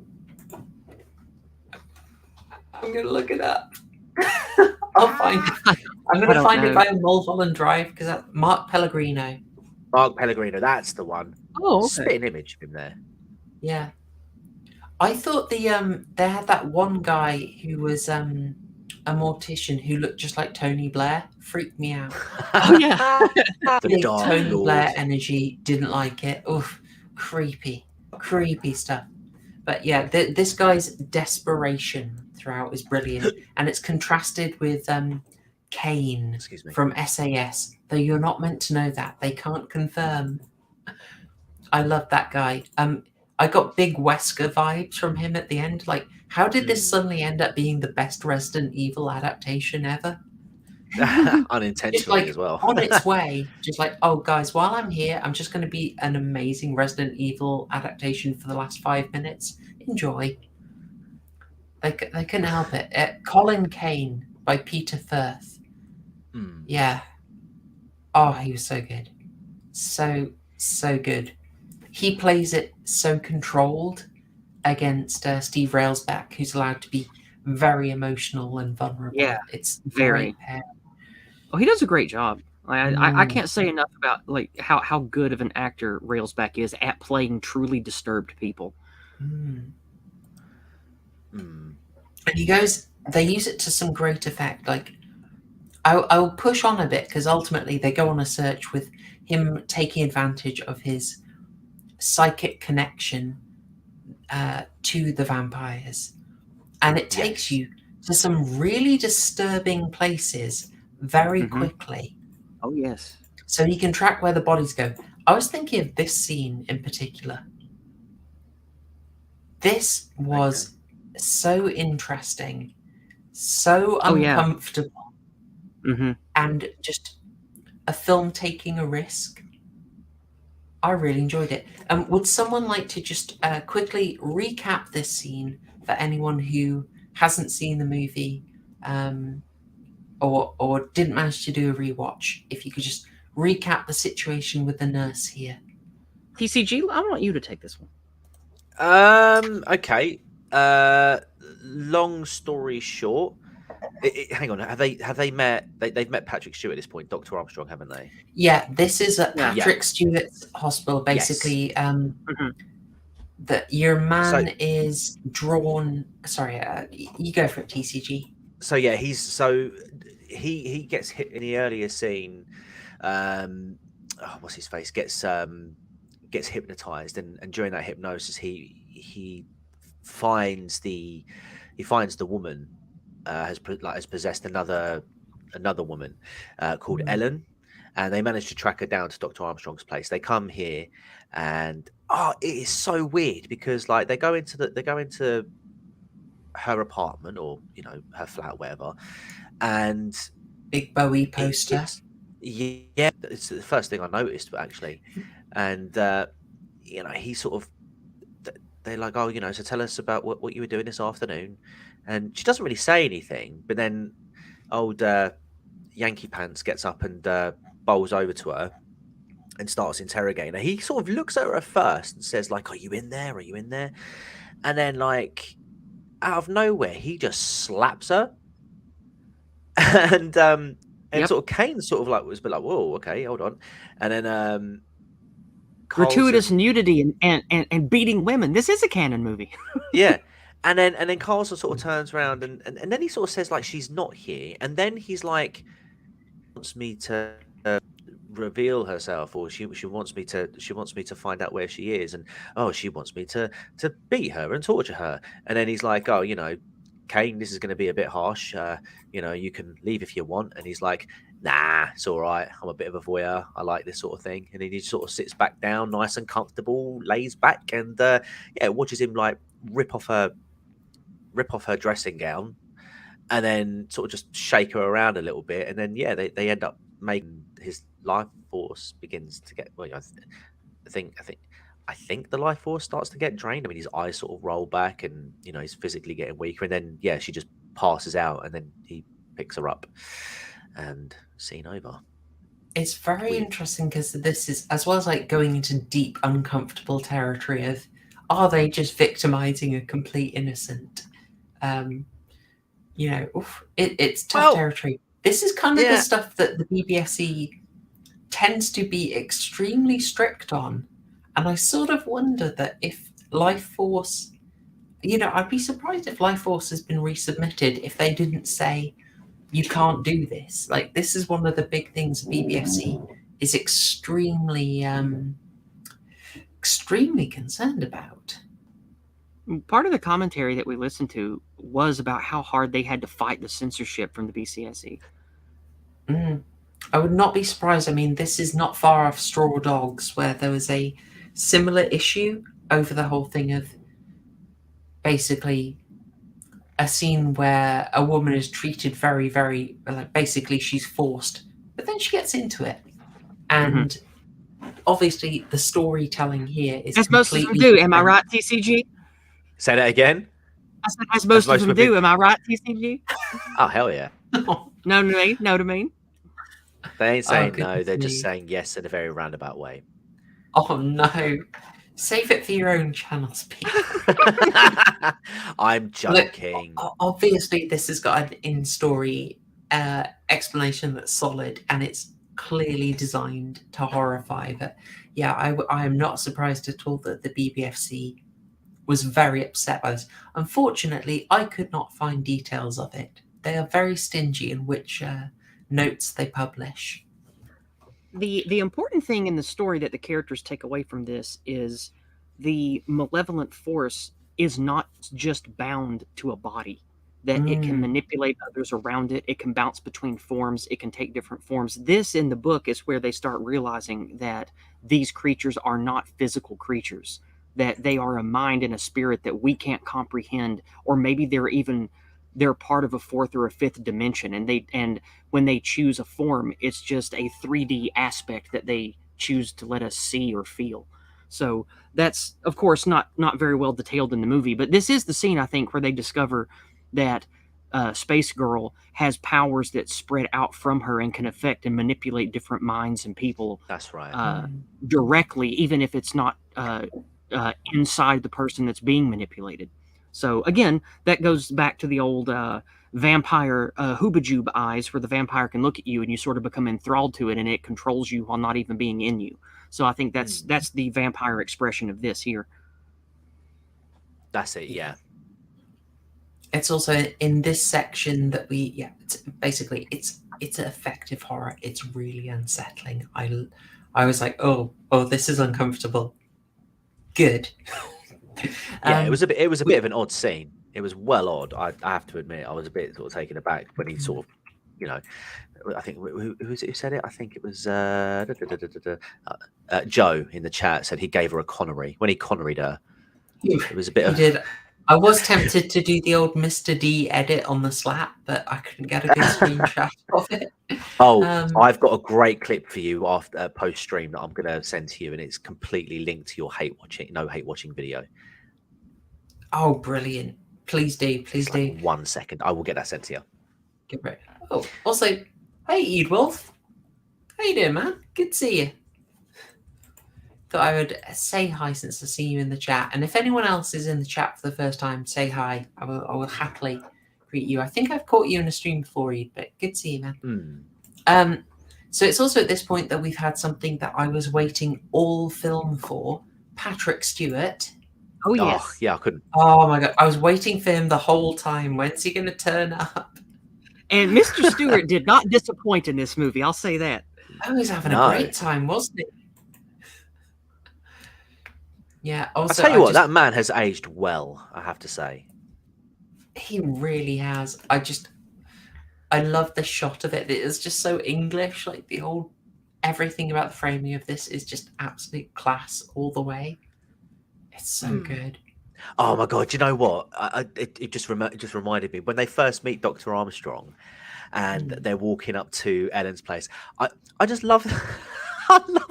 I just love how quintessentially British it is. They're just walking up towards the apartment and they're like, "Oh, it's terrible weather. Oh, yes, it's absolutely awful, isn't it?" Commenting on the weather. Yep, that's exactly what we do. Yep. Yeah. There's also there's a consistent thing in this film that's almost like if you were going to do a drinking game for this film, you drink every time someone has no, there's procedure and authority and rules. And they go, nah, it'll be fine. So or just they're going up to the nurse's flat and Patrick Stewart says, shouldn't I be here? And they're like, yeah, nah, it'll be fine. Bugger off. It's like, oh, fair play. This happens consistently throughout the film. Or even just take a shot whenever there's like a quintessentially British moment, like I said, like with the old talking about the weather, offering a cup of tea in a time of crisis. You'd have to. Also, for the old-fashioned bobbies, you gotta drink for the old Bobby helmet. Yeah, I love this. This was great. He was having so much fun and playing against type, and I absolutely loved it. It was a good little switcheroo with him, where we find out that he is possessed and he gets to do a load. He's injected with pentothal. We have one of those "nah, it'll be fine" moments when the nurses. If you think about it, the nurse assistant has just seen his boss drugged, kidnapped, locked down, given possibly a lethal injection by these complete randos, and they say, "Nah, bugger off, trust us, we got this." And he's like, "Oh, okay." Yeah, but they're authoritative. What can I say? They just convince him. But it's a lively scene. I really enjoyed it. Did you guys have anything else to say about this bit? I don't know. We should move on because there's still a lot to get to. Yeah, I mean, I thought it was a great scene. I think what happens after to Patrick Stewart is just even more incredible. Yeah, we can talk about that if you want. Oh no, he's getting boosted. He got triple jabbed all in one session. Oh no. Oh no. Also, Cro-Minion is absolutely right. Gats is outside. Tell you what, I'm going to see if I can let him in because he's at the door. Give me a second.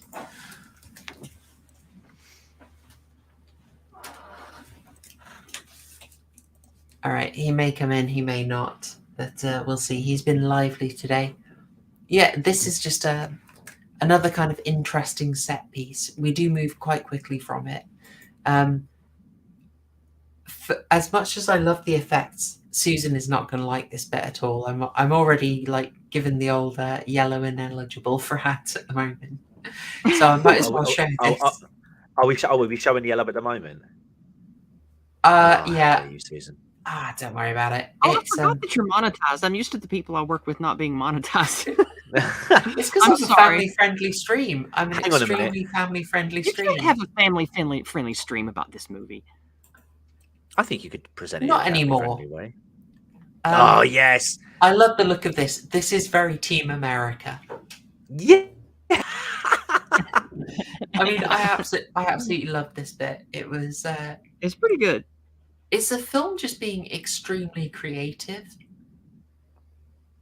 You know, they're flying back. They think they've got it, and then because this is Lovecraftian, the humans haven't got it. They don't know what they're doing, and it gets flipped on them. But this was just a lovely little bit.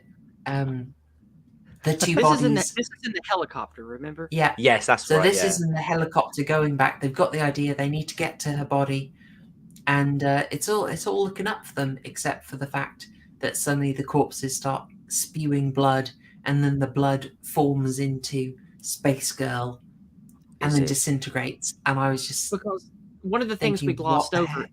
One of the things we glossed over in that scene is the reason why you saw Stewart in the chair with Railsback holding him down, and Klein, I think his name's Klein, getting ready to jab the sodium pentothal into his neck, is because they believed that since the controlling energy being, the Space Girl, was inside this guy, if they could, before she could quote unquote jump to another body, if they could paralyze him with a lethal amount of drugs, because sodium pentothal, remember, that's what you use to induce medical coma.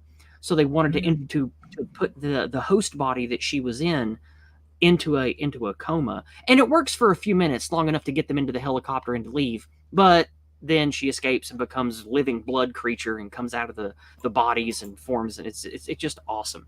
It looks so good.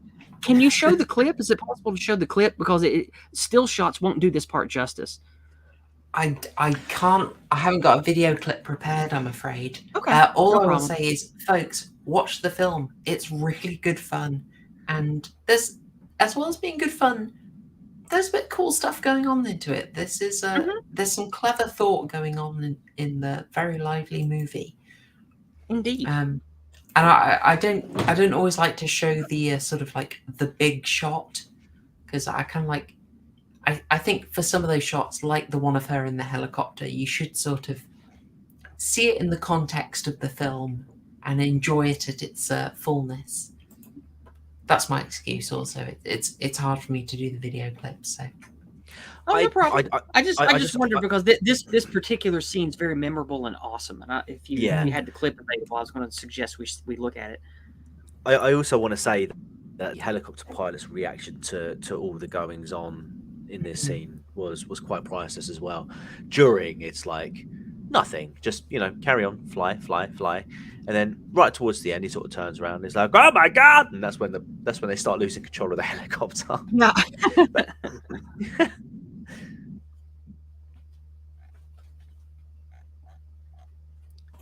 Yeah, it takes us into. I suppose you'd say it's like I feel this is more of like at least a 4-act structure, but this feels like close to the Nadia moment because it's completely flipped on their head, but they do have a new purpose. We go into a kind of like a new mode of the movie, because at this point it's basically the scale shoots up now. Yep. And you're realizing this can't be controlled. Like, you couldn't contain it in the facility. It was getting big, but now. And I wasn't prepared for how big the story would go. They kept throwing money at the screen, and I couldn't believe what I was seeing. I know, for a Cannon film, you're like, wow. It blew me away, and not just Canon, but British. Yeah, I'm not used to something that's so authentically British. Having lots of money on the screen, I'm used to all the little things that save them a bit of money in production. But no, they had lots of large boom shots. I don't think they did any helicopter shots of the city, but they had lots of lock-off shots and boom shots of real London streets. Well, I mean, real British streets. I don't know if they shot in London for that part, but they might have because they had the money to.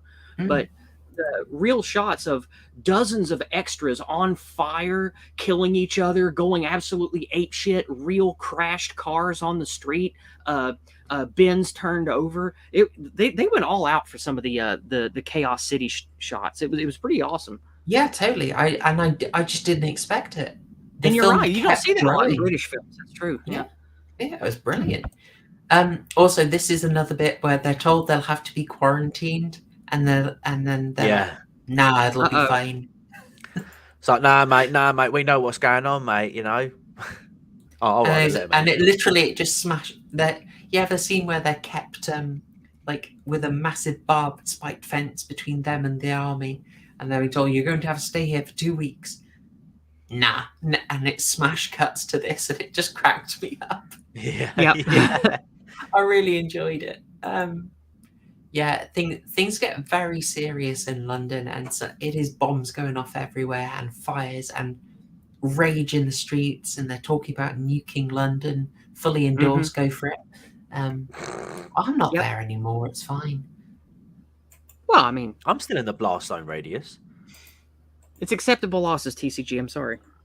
Oh, screw you. I'm just teasing. Also, 1985, when you could enjoy a sky beam, eh?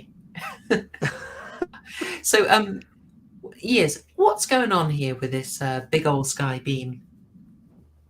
The big old sky beam, at this point, they have already determined that the goal of these creatures is to siphon a whole bunch, if not all of the planet Earth, definitely a large zone of human life, which is, of course, London. They know that the aliens' goal, because of the connection that the Railsback character, Carlson, has to the Space Girl character. He knows he can feel through her and that connection to him that she is a spiritual conduit that is going to channel the life force of the planet. That is... Sorry. Pro Minion, that collateral guy. Yep. I'm sorry, TCG. It's okay. It was worth it. Pro Minion, you've got a way of winning the chat. I've got to say, kudos. All right, sorry. All right. Carlson knows through his spiritual mental connection to the Space Girl thing that she is someone important to, or a singular facet of the operation to siphon up the life force that all the entities on the ship need. And so the other two that are here, they are going to safeguard her and protect her, and so they turn into like their big vampire bat form or whatever, and they're going to protect her. And the conduit lady goes to a specific place in London because they believe that because of the collected human beings here are infected by her cosmic madness, their life force is being agitated and is going to be ripped free of the millions of people in London and siphoned into her and channeled up to the ship to either drain more of the planet once they finish here, or that life force will wake up dozens or hundreds more of these creatures to come down to Earth and feed and eat all of humanity's life energy. So they're like, what are we going to do? How are we going to fix this? And that's what the last act is about, is them trying to get to her and break the siphon of energy that is going up to the ship. That's what this is. And also the ticking clock element of London getting nuked as well. I mean, classic screenwriting. As a sort of further demonstration of that theme I have here, Ben Shapiro siphoning life force with facts and logic. It'll be much less terrifying if you just come to me. That's how it should have sounded. His vampire wife's a doctor, so I'm He's you can see he's channeling everyone's wealth and financial portfolios into his Jew chakra, just under the navel. Under the navel, about 2 inches there. Oh dear, it's an odd moment. It's an odd moment. But yeah, one of the odd resemblances. So we've had Tony Blair turn up. We've had who's the other guy? Who was the other guy with the amazing resemblance? Mark Pellegrino. Mark Pellegrino, yeah. Oh, that from earlier. And it was just in this moment. There's also a bit of Twilight energy on this one. I had another screenshot on the way to this as well, which I just love this. This one reminds me of the church shot in 28 Days Later. The first one. Yeah. Definitely. I remember Hooper did 2 iconic zombie movies too, so clearly he's familiar with this kind of shot. Yeah, I mean, I wouldn't be surprised if they were inspired. This is Hogarth getting one-upped here. This is just a great shot, great scale. That's about 50 extras all made up. Like, that's a lot of money on your screen right there. And it's for a shot that only lasted 2 seconds, yeah. It's extremely effective. I really enjoyed that. It just kept surprising me. But on the way to this section, this is when you've got let's see, Kane goes back and chats to the guy. I don't think I've got a shot of him, unfortunately. He looks very aristocratic. A guy by the name of Dr. Hans Fallada. Oh yes, looks amazing. Played by Frank Finlay. Extremely. I guess I would say like old world aristocrat. Yes, the way that I would describe him is he is like a natural philosopher or Gnostic from the Victorian era. And he has collected lore about fantastical things, and he believes in things like spirit and vril and chakra and all the cool old Victorian era mysticism and things. And he is very interested in what those who play D&D or care about wizardry would call necromancy, the science of the spirit and death and death and life energy. And so he, of course, takes on the spirit of I think it's I forget the name of him in the book, but one of the 2 male cosmic vampires in the movie. He lets one of them feed on him and take his life force because he wants to know. And there's a very wonderful moment in the movie when Klein here goes to get the spear MacGuffin to puncture the plot bubble. He goes to get this from Fallada. And when Fallada is fading away and about to turn to ash and become spirit energy, he goes, "Oh, yes, it's magical. Here I go." And it's almost like he's getting ready to go down a water slide for the first time. It's really fun. It is an amazing moment. Mr. GB, I got big Evola vibes from this guy. Like the oh, absolutely, yeah. Very Evolian forehead. Let's say. Absolutely. He also has that swarthy Dago look too. Go ahead. Yeah, no. So I was just saying I was just scrolling through IMDb again, and did you know that the dummies used as dissected corpses in this film were used in The Mummy, the 1999 version? Oh, I didn't know that. No. Yeah, I saw that. Oh, one thing I would be remiss if we didn't mention. Now, it's not this guy; it's the other male vampire. The other male vampire is played by Chris Jagger. Yes. Mick Jagger's younger brother. Yeah, nice. It's his younger brother. Just like random, very random. And Chromanian said Van Helsing. The guy is he is basically your Van Helsing character, but in a much more Lovecraftian vein because he's very corrupted by what he learns. For those who don't know about mythos adventures, you almost always have an iconic natural philosopher, history and sociology, anthropology professor, some kind of police investigator that just has to know more. They're burdened by this Faustian human desire to know, to discover, and to figure out the secrets of the universe. And always, always, always in Cthulhu stories, it is to their detriment and their demise when they do it. And that's who the Falada character is in this movie. Yeah, we it's after consulting him and like seeing his demise that you get Kane going full Albert Wesker mode, running through, having action scenes, just very high adrenaline. Again, not the least what I expected from this movie when we started, but you're built up into it as you go. And there's scenes of him just being swarmed by crowds. Yeah. Again, this is a very British thing. Like in this scene, it's like when he turns around, it's like, and he says it in the deepest voice. It'll be much less terrifying if you just come to me. And his reaction is just like, oh, I'll do just that.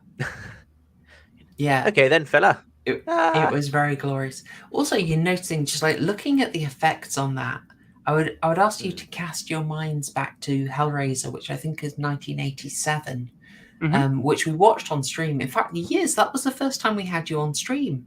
It was, yes. Yeah. And I'm just thinking, like, with no insult intended to that film, the sort of energy effects in Hellraiser versus this, it's quite startling, just showing what you can do at the time.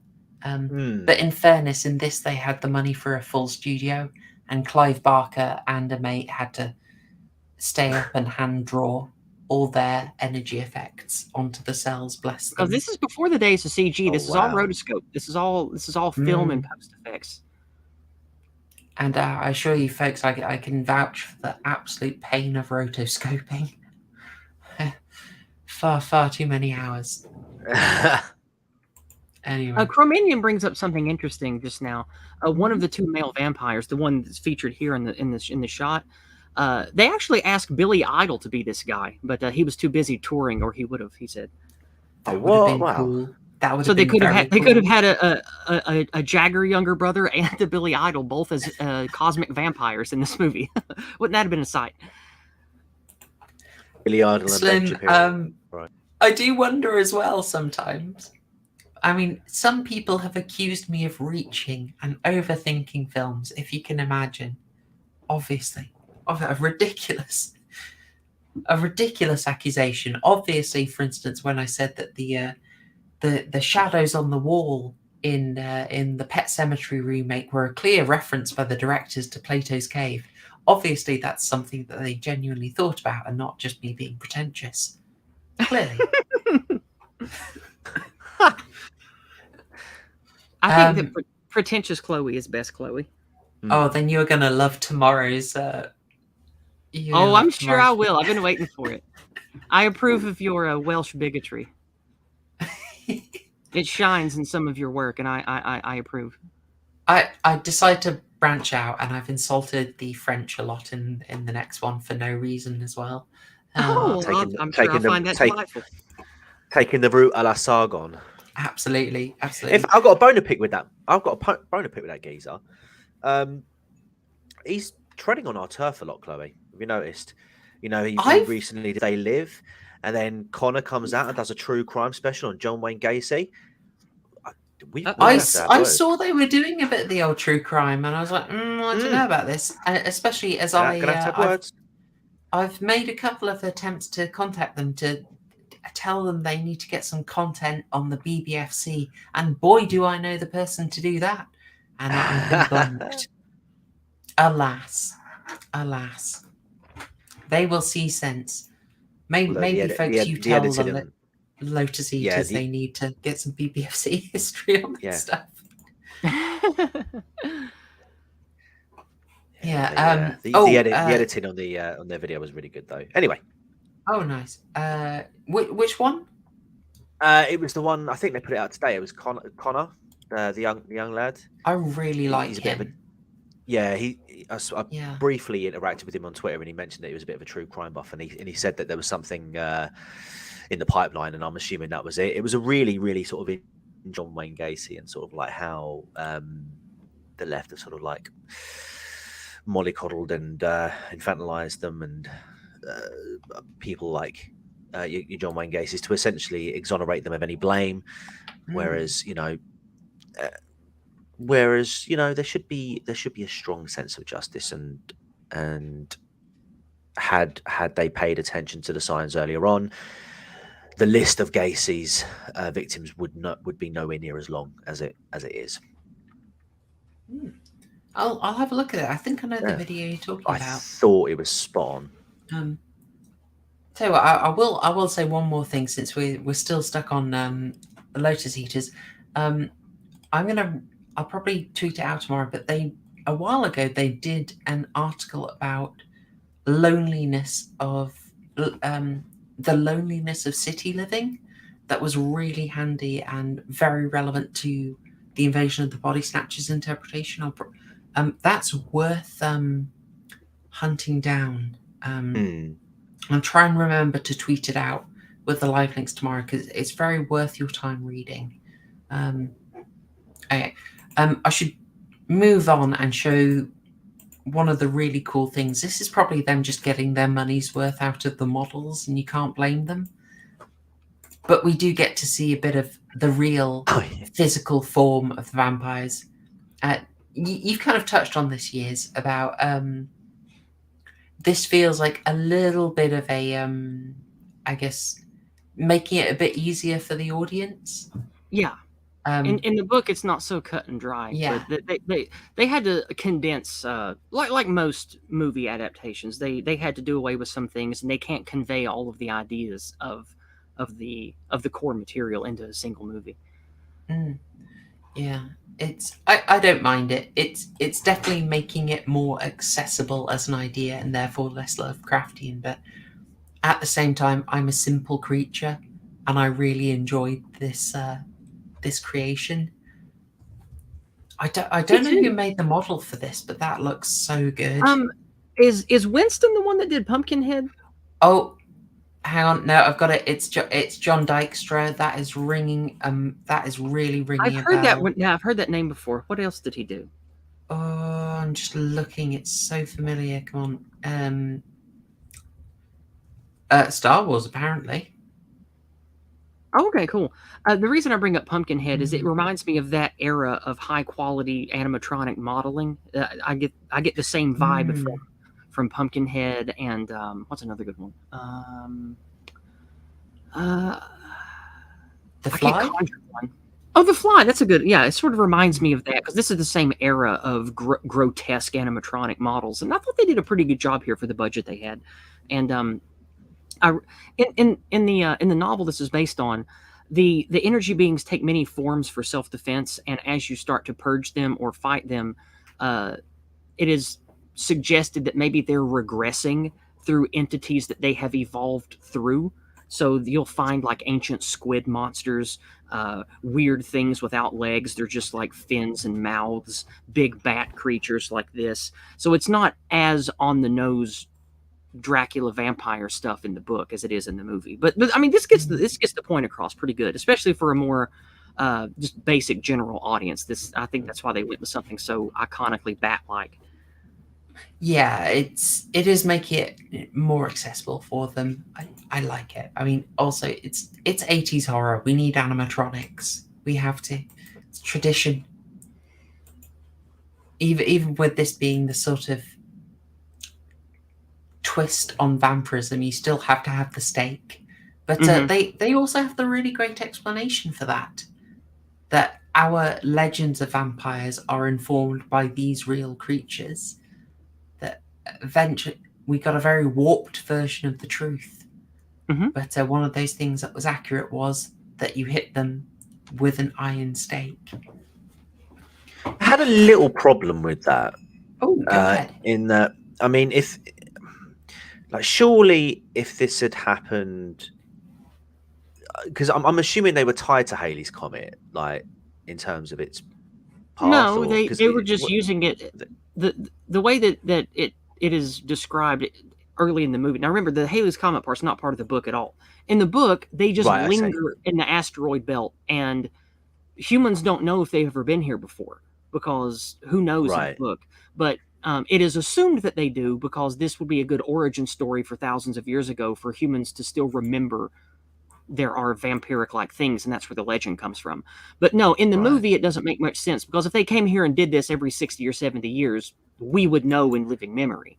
So, well, this is it. This is what I was thinking. Like, if this only happened like 70 years prior, you know, there would have been. I mean, it's never explained in the movie about. Yeah, it's never explained if they've done this before specifically in the movie. Just hinted at, hey, this is probably where the vampire legend comes from. But no, the ship apparently, with whatever type of unknowable energy powers that it has, it just uses things like comets and other asteroids to psionically, cosmically latch onto, so the beings can sleep and just for hundreds or thousands of years just tail other things through the cosmos until they get close enough to sense life energy, and they'll come out and feed. But that's never really gone into detail. It's just glossed over in the movie because. Oh, that's cool. Yeah. And I'm assuming that's the same in the novel then. Yes, well, that is what you're describing. Yeah. Cool. Well, remember in the novel, in the novel, these beings are either native to, or not native to, but hang out in the asteroid belt of the solar system, or they just lurk in whatever asteroid system that they happen to be in, and they will feed however many centuries or millennia on sentient life and then go back to sleep, sort of like vampires. So that's what's suggested in the book. Now, keep in mind, I've never read the novel. I'm just going on what people have said about it and what I've learned from the Call of Cthulhu mythos books for role playing in that universe. What I know about the energy vampires in that universe, because they're directly taken from that novel. Right. Okay. That's cool. That's cool. I'm just because I was just thinking, like, if it was as recently as like less than a century ago, then there would have been it would have been well documented, and I don't think it would be something that would be considered a myth, because it was so recent. If it was like every 100 or 500 or whatever, there was a line in the movie about long ago. They'd been here long ago. So but keep in mind though, this is different now, because if they did feed every so many years with Halley's Comet, mankind in the 1910s or 1920s, when Halley's Comet was last here, we didn't have telescopes and spaceships then. So maybe since mankind had the technology to interfere with them and abduct them, the vampires were like, okay, this species is too powerful, we have to cull them entirely because our food supply now has gotten out of hand. And so now we're going to come down and just raise this civilization to the ground because they're a threat to us now. That makes sense, actually. So maybe they've always used their powers of we can become anything and just come down to Earth and feed from you guys passively, and you don't know that we're here. But now that you've come up to our ship and broken through the door and stolen us from where we sleep, we're going to have to kill you now. That might be what happened. That. Yeah, I didn't consider that. I like that. Well, that's why you have me around. Absolutely. So we end up in what I think is an incredibly satisfying finale. Something that has been set up the whole time. Steve Railsback, who we should probably call by his character name. Carlson. What was his name? What was his name? I can't remember. Carlsberg? No. Carlson. That's one of the only things that Space Girl says a lot. Carlson. Stephen? If you can't tell, I'm being sarcastic. Okay. Carlson. So he's been hunting her down, and it's this brilliant tense thing of he wants to stop her, but also he just wants her. He misses her, he wants to take her in.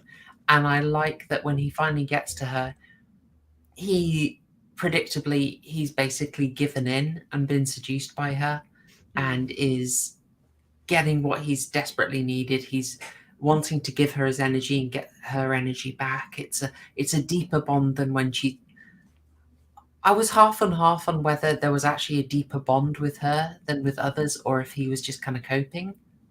And I kind of like to believe that he's just coping. Yeah. Because it makes it feel even more devious that he thinks he's special, but I could be wrong.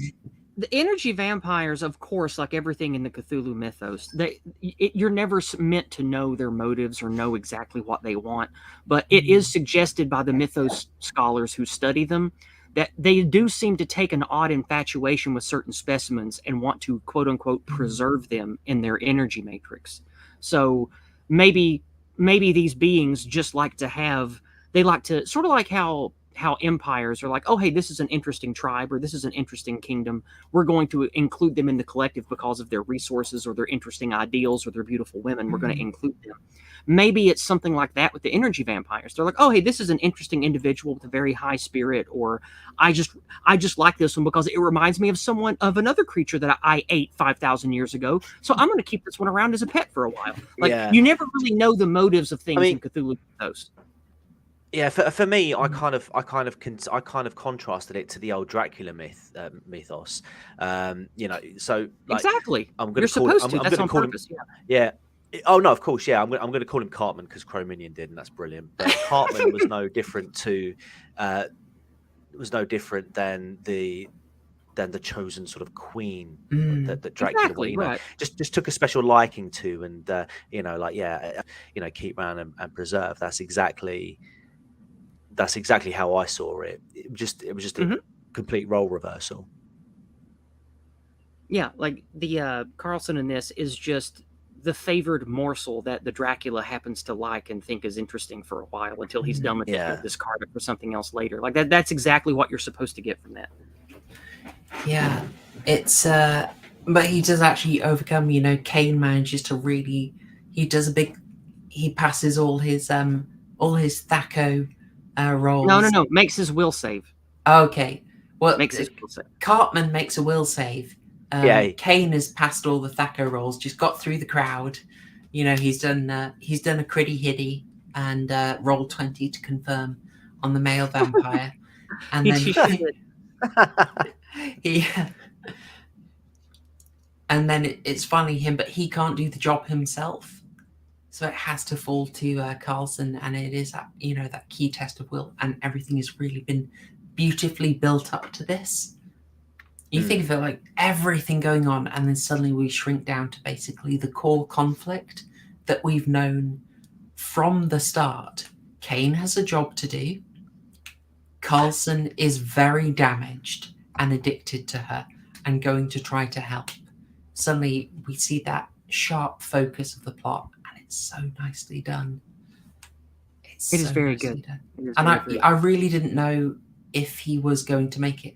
A lot of films, you'd be like, oh yeah, he's going to overcome, but I was so sold by the acting here that I really did wonder, is it going to go extremely dark and Kane's going to have to do some kind of sacrifice because Carlson ultimately has been broken? They really kept me guessing, and I was absolutely very invested, really enjoying it. But as we see, Carlson is heroic, and despite his desires, despite the Faustian desire to become immortal and merge with this immortal energy species, he takes the occult MacGuffin and stabs her through the chakra, and all of the soul energy explodes back out. All the life force is severed, and he saves the day. Absolutely. Now, I was a tiny bit confused at the end. Okay. They weren't. Were the space vampires actually beaten? Were they actually what? Were they actually beaten?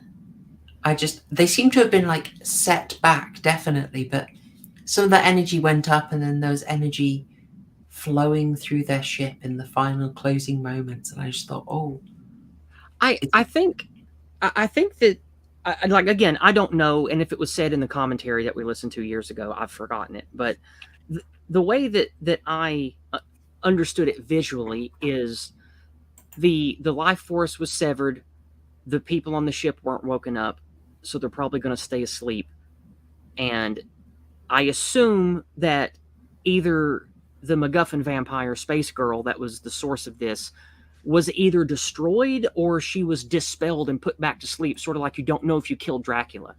That's sort of the vibe I got. Is you don't really know if the threat's dispelled. You just know that you stabbed Dracula real good and he turned into gaseous form and steeped away back into his coffin, and maybe we'll have to fight it again another day. Like, I think that's sort of what you're supposed to take away from the end of this. If anybody else has a different take on it, I'm glad to hear it, because I don't think that it's clear or cut and dry. I don't know. It just, for me, it just ended really abruptly. I figured, Cartman sacrificed himself to save the world, and that was it. Because they sort of do establish that, you know, she's the sort of like the space vampire lady. She was the sort of the key to essentially, you know, delivering the souls to the ships. As a like, we don't know, was she the queen of the hive, and now we don't have to fear them because they don't have a queen, or well, I did mean, they just go back to, like, we don't know. But here's the thing, like, I mean, we know it's not like their entire colony's gone, because the ship goes away, and it does look like that potentially they may come back another day. Who knows? And I think as it's a Lovecraftian tale, we have to live with the ambiguity. What is it called? Is it like a punitive win?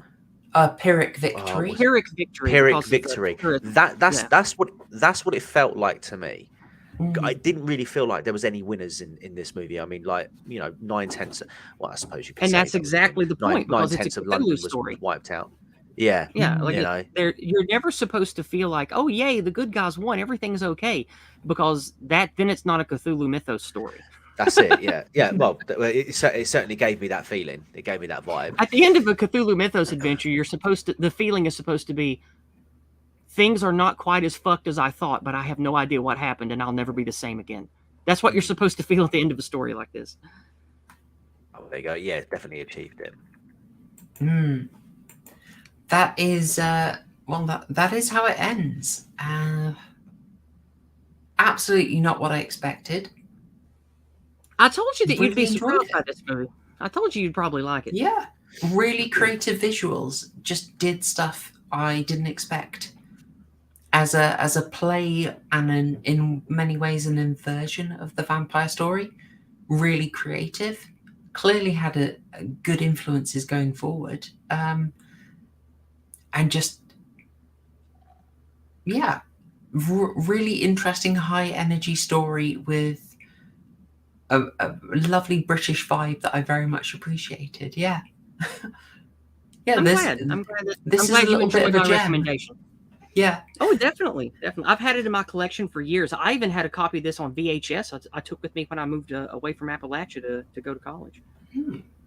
I love this movie. I've loved it for years. It's been one of my favorites because I love weird, dark sci-fi stuff. And I saw this, I think, 2 years after it came out, maybe 3 years after it came out. I rented it when I was young, and I've loved it ever since. Yeah, everything I read said it was a flop when it came out, but it found the cult following. Obviously, I think, as has been mentioned, there'll be a lot of DVD rentals. Yeah, sorry, a lot of VHS rentals back in the day. But you can see exactly why this became a cult hit, just because it has such a strong vibe of its own. And a 10 out of 10 delicious naked bird in it. So that's another reason a lot of people like it. It certainly doesn't hurt, does it? You know. Well, we should probably move. Were there any other keynotes you wanted to give, Yizz, or shall we go on? No, we thoroughly covered all 5 points that I wanted to talk about in my note sheet, and a lot of the other tertiary stuff came up from the stuff I read on IMDb today. We've covered everything I wanted to talk about because this movie is not really that complicated. It's just really fun and interesting, and kind of like because of when it came out towards the I don't want to say the end of the 80s, but this had, in my opinion, peak 80s sci-fi horror visuals, and I don't think it gets much better than this in the 80s. And I just really wanted to explore it with you and see what you had to say. And TCG, I'm glad you appreciated it and had a good time with it as well. We've covered everything I wanted to talk about and more. It's been a wonderful stream on this. Thank you for having me on for it. No, I really enjoyed it, and it was a great branching out. You can see, I think Dan Bannon has a way of making cult films. Like, he just gives things a strong vibe. Definitely. And it's great that Tobe Hooper's managed to do this. It's so unlike his other stuff. This is nothing like Toolbox Murders. It's nothing like Texas Chainsaw. It's absolutely, I mean, you could say it's, I don't even think it's visually like Poltergeist either. It's just completely unique for him. So that really impressed me. Really impressed me. I see scores are coming in, so chat, you can't get ahead of us. Couldn't get ahead of us on the scores. But thank you. We should join in, or chat's going to beat us to it. So Yizz, oh hello lad. Meow. All right. Hi. I don't know if he got picked up there. He snuck in. Hi, puss puss. Meow meow meow meow. Oh, gatters. All right. Yeah. So Yizz, would you like to do closing thoughts and score? Sure. Closing thoughts. I've revisited this movie so many times. I've probably seen it 20 times in my life, maybe. I really like this movie. My closing thoughts are: if this movie inspires you, you need to read fiction in the Cthulhu mythos. Cthulhu stories, of course, coming from the legendary H.P. Lovecraft, but there are a lot more that have been made since then. This movie is, in my opinion, a very iconic, memorable, I guess you could say top 3 or top 5 Cthulhu mythos movies ever. I don't think that there's a better example of Cthulhu sci-fi horror that exists in cinema. And I even include things like Event Horizon in that. Like, I love Event Horizon, but I still think that this is closer to an actual Lovecraftian story, even though clearly Event Horizon deals with the same subject matter. But this is just it's an almost perfect movie of what I would consider to be a classic Cthulhu story, and I can't say enough good things about it. I don't think there's anything else profound or interesting to say about it. I've pretty much shared everything I have to say. So I guess as a rating, I don't like to give anything a full 11 out of 11 ghosts, but this comes very close for me. So I would say this is a solid 10 out of 11 ghosts for me. And I'll go ahead and take a message from, borrow from Murgoot here. He says 8 with cheesecake, and haha, I get why he would say that. So definitely prime choice cheesecake with my 10 out of 11 ghosts here. Nice. Yeah, I think on the matter of cheese, like, it's very. I'll do my closing thoughts and score. I think an amateur mistake would be to lean on the cheese and to try and do the nudge, nudge, wink, wink at the camera. And they don't do that. I think I wouldn't have enjoyed it as much if they'd done that, but they play it 100% serious, which really helps. That would have, I think it being cheesy and hokey would have killed this movie. And it being the people in the movie taking all the subject matter deathly seriously, it really helps this movie. Absolutely. So I like that a lot. I think the closest you get is bumbling security guards, but they're not breaking character by being bumbling.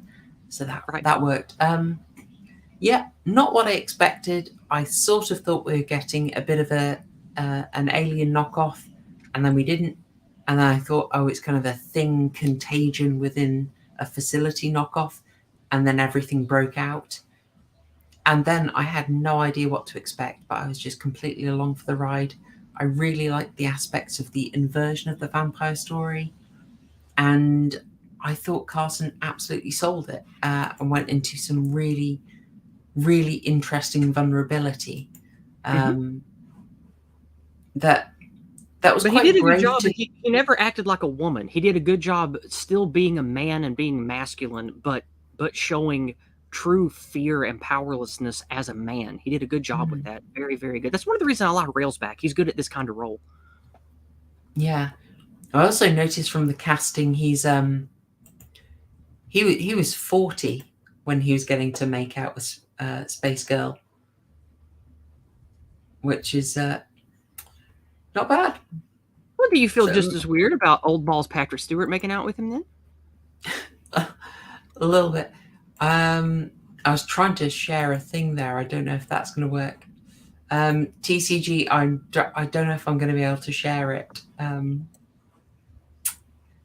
I'll give it a. I don't think I'm going to be able to do that, man. Sorry.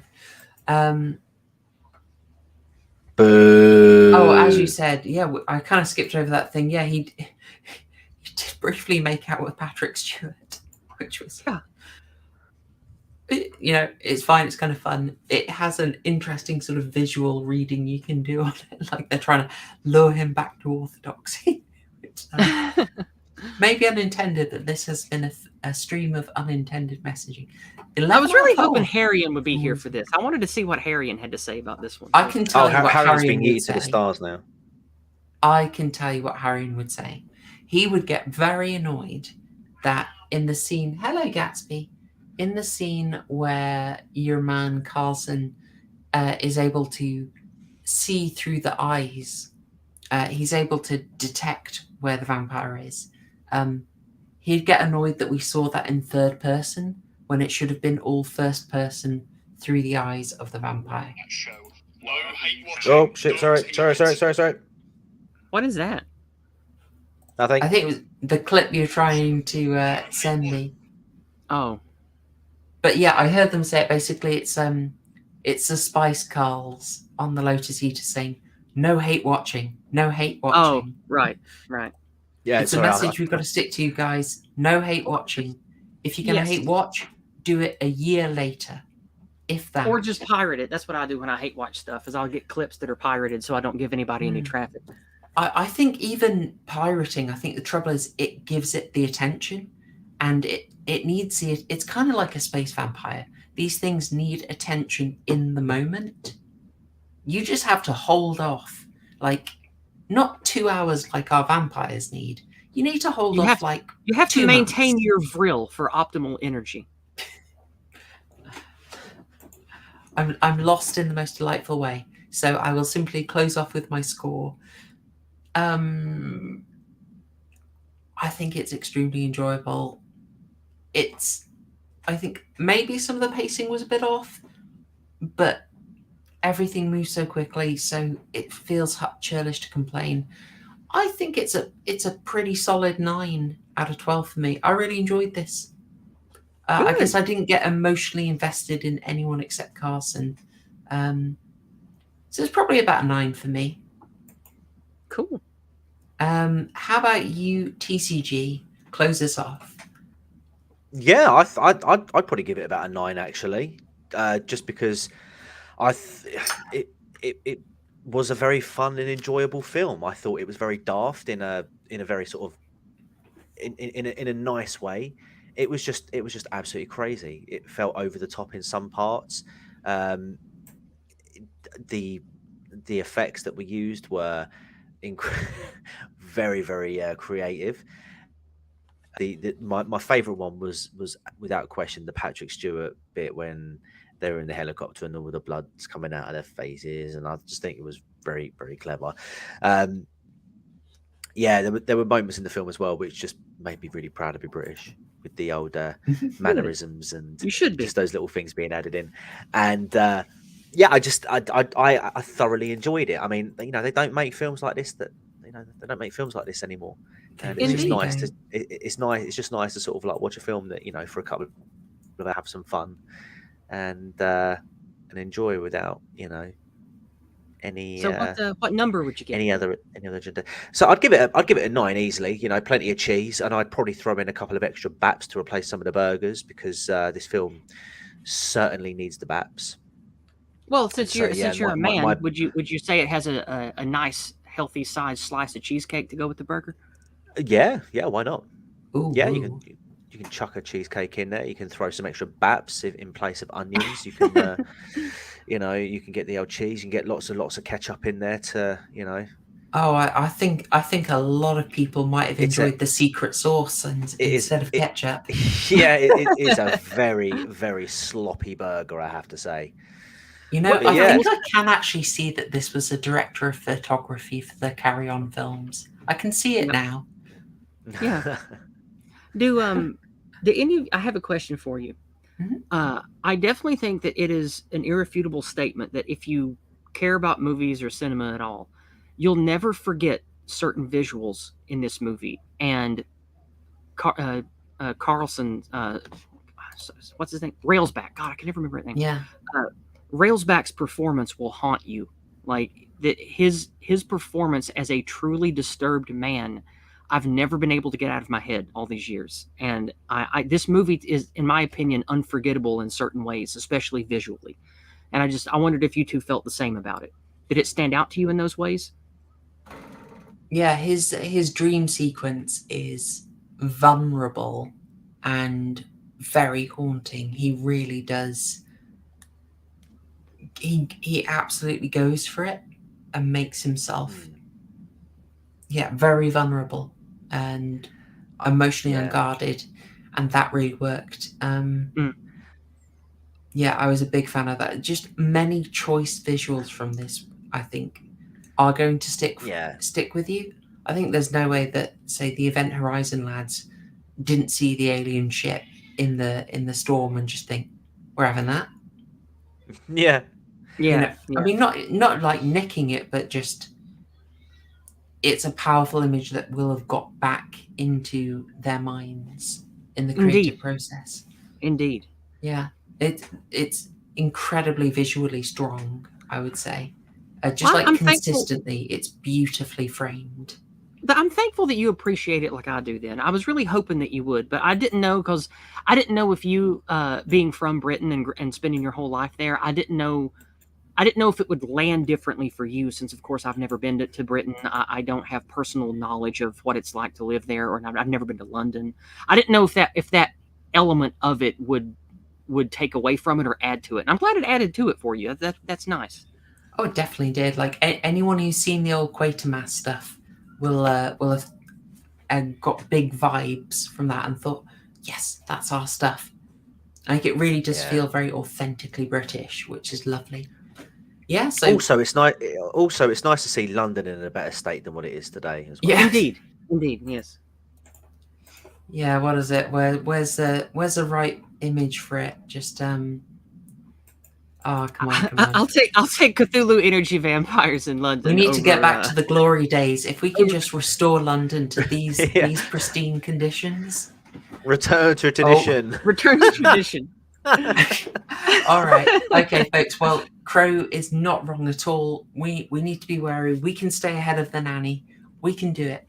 Indeed. So it's been a great discussion. We got our shills out at the start, and everyone's links are in the description. But for years, you're definitely going to want to try Find My Friends. You'll get all her links on there. And I might need to find my friends after tomorrow's video. You might, yes. I'm good at heart, honestly. But you see, things may be misinterpreted, unfortunately. But it's a comedy show, as I believe you can say. Show. All right, folks. To stay on Susan's good side and Super Nanny's good side, I will start rounding things off by giving a massive thank you to my guest, Yizz. Thank you so much for picking this, an absolute winner. Fantastic choice. Thank you. I'm glad I picked us a banger. I was really hoping I would. Oh, you really did. It's handy because we're getting absolutely punished by Mr. Gently Benevolent's choice. Uh-oh. Which one did he choose? Deeply subversive Aussie. Mr. Am I allowed to know it? Yeah, I will say. So at the end of this month, we're going to do Mr. Gently Benevolent's choice, which it's Plan 9 from Outer Space. Oh, heavens. Mr. Gently, why? You deeply subversive Aussie. What is it? But Plan 9 from Outer Space. There's no need to get into it now. I thought it was something. Yeah. I thought it was something else from Outer Space. No. I was letting you cat in. We can't. We'll go into it next week. But next week, we are having a bit of a treat. It is another request. Oh, I'm sorry, Mr. GB, if I've got that wrong. Sorry. Apologies if I've mucked that up. I'm doing a follow-up request. Zombie Flesh Eaters, aka Zombie 2. That is next week, and we should have Shrouded Hand back for that one. I think I might have seen that. Is it a early 80s Italian one? It is. It's Lucio Fulci. I've seen it. It's something. Yeah, there's some great lore on this one. Some great lore, and that's another member choice. So that is your homework for next week. Zombie Flesh Eaters. As I said, thank you to my guests. Thank you so much, chat. And I really hope you enjoyed this one.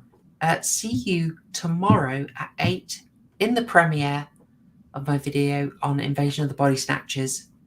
And I think you're going to love it. I don't know if I'll be here for that because I had to shift my D&D game to tomorrow. So but I will definitely say howdy in the chat for a moment while you're doing the premiere. Oh, excellent. All right, folks. That was our double feature horror show stream this week. Thanks, y'all. Cheers.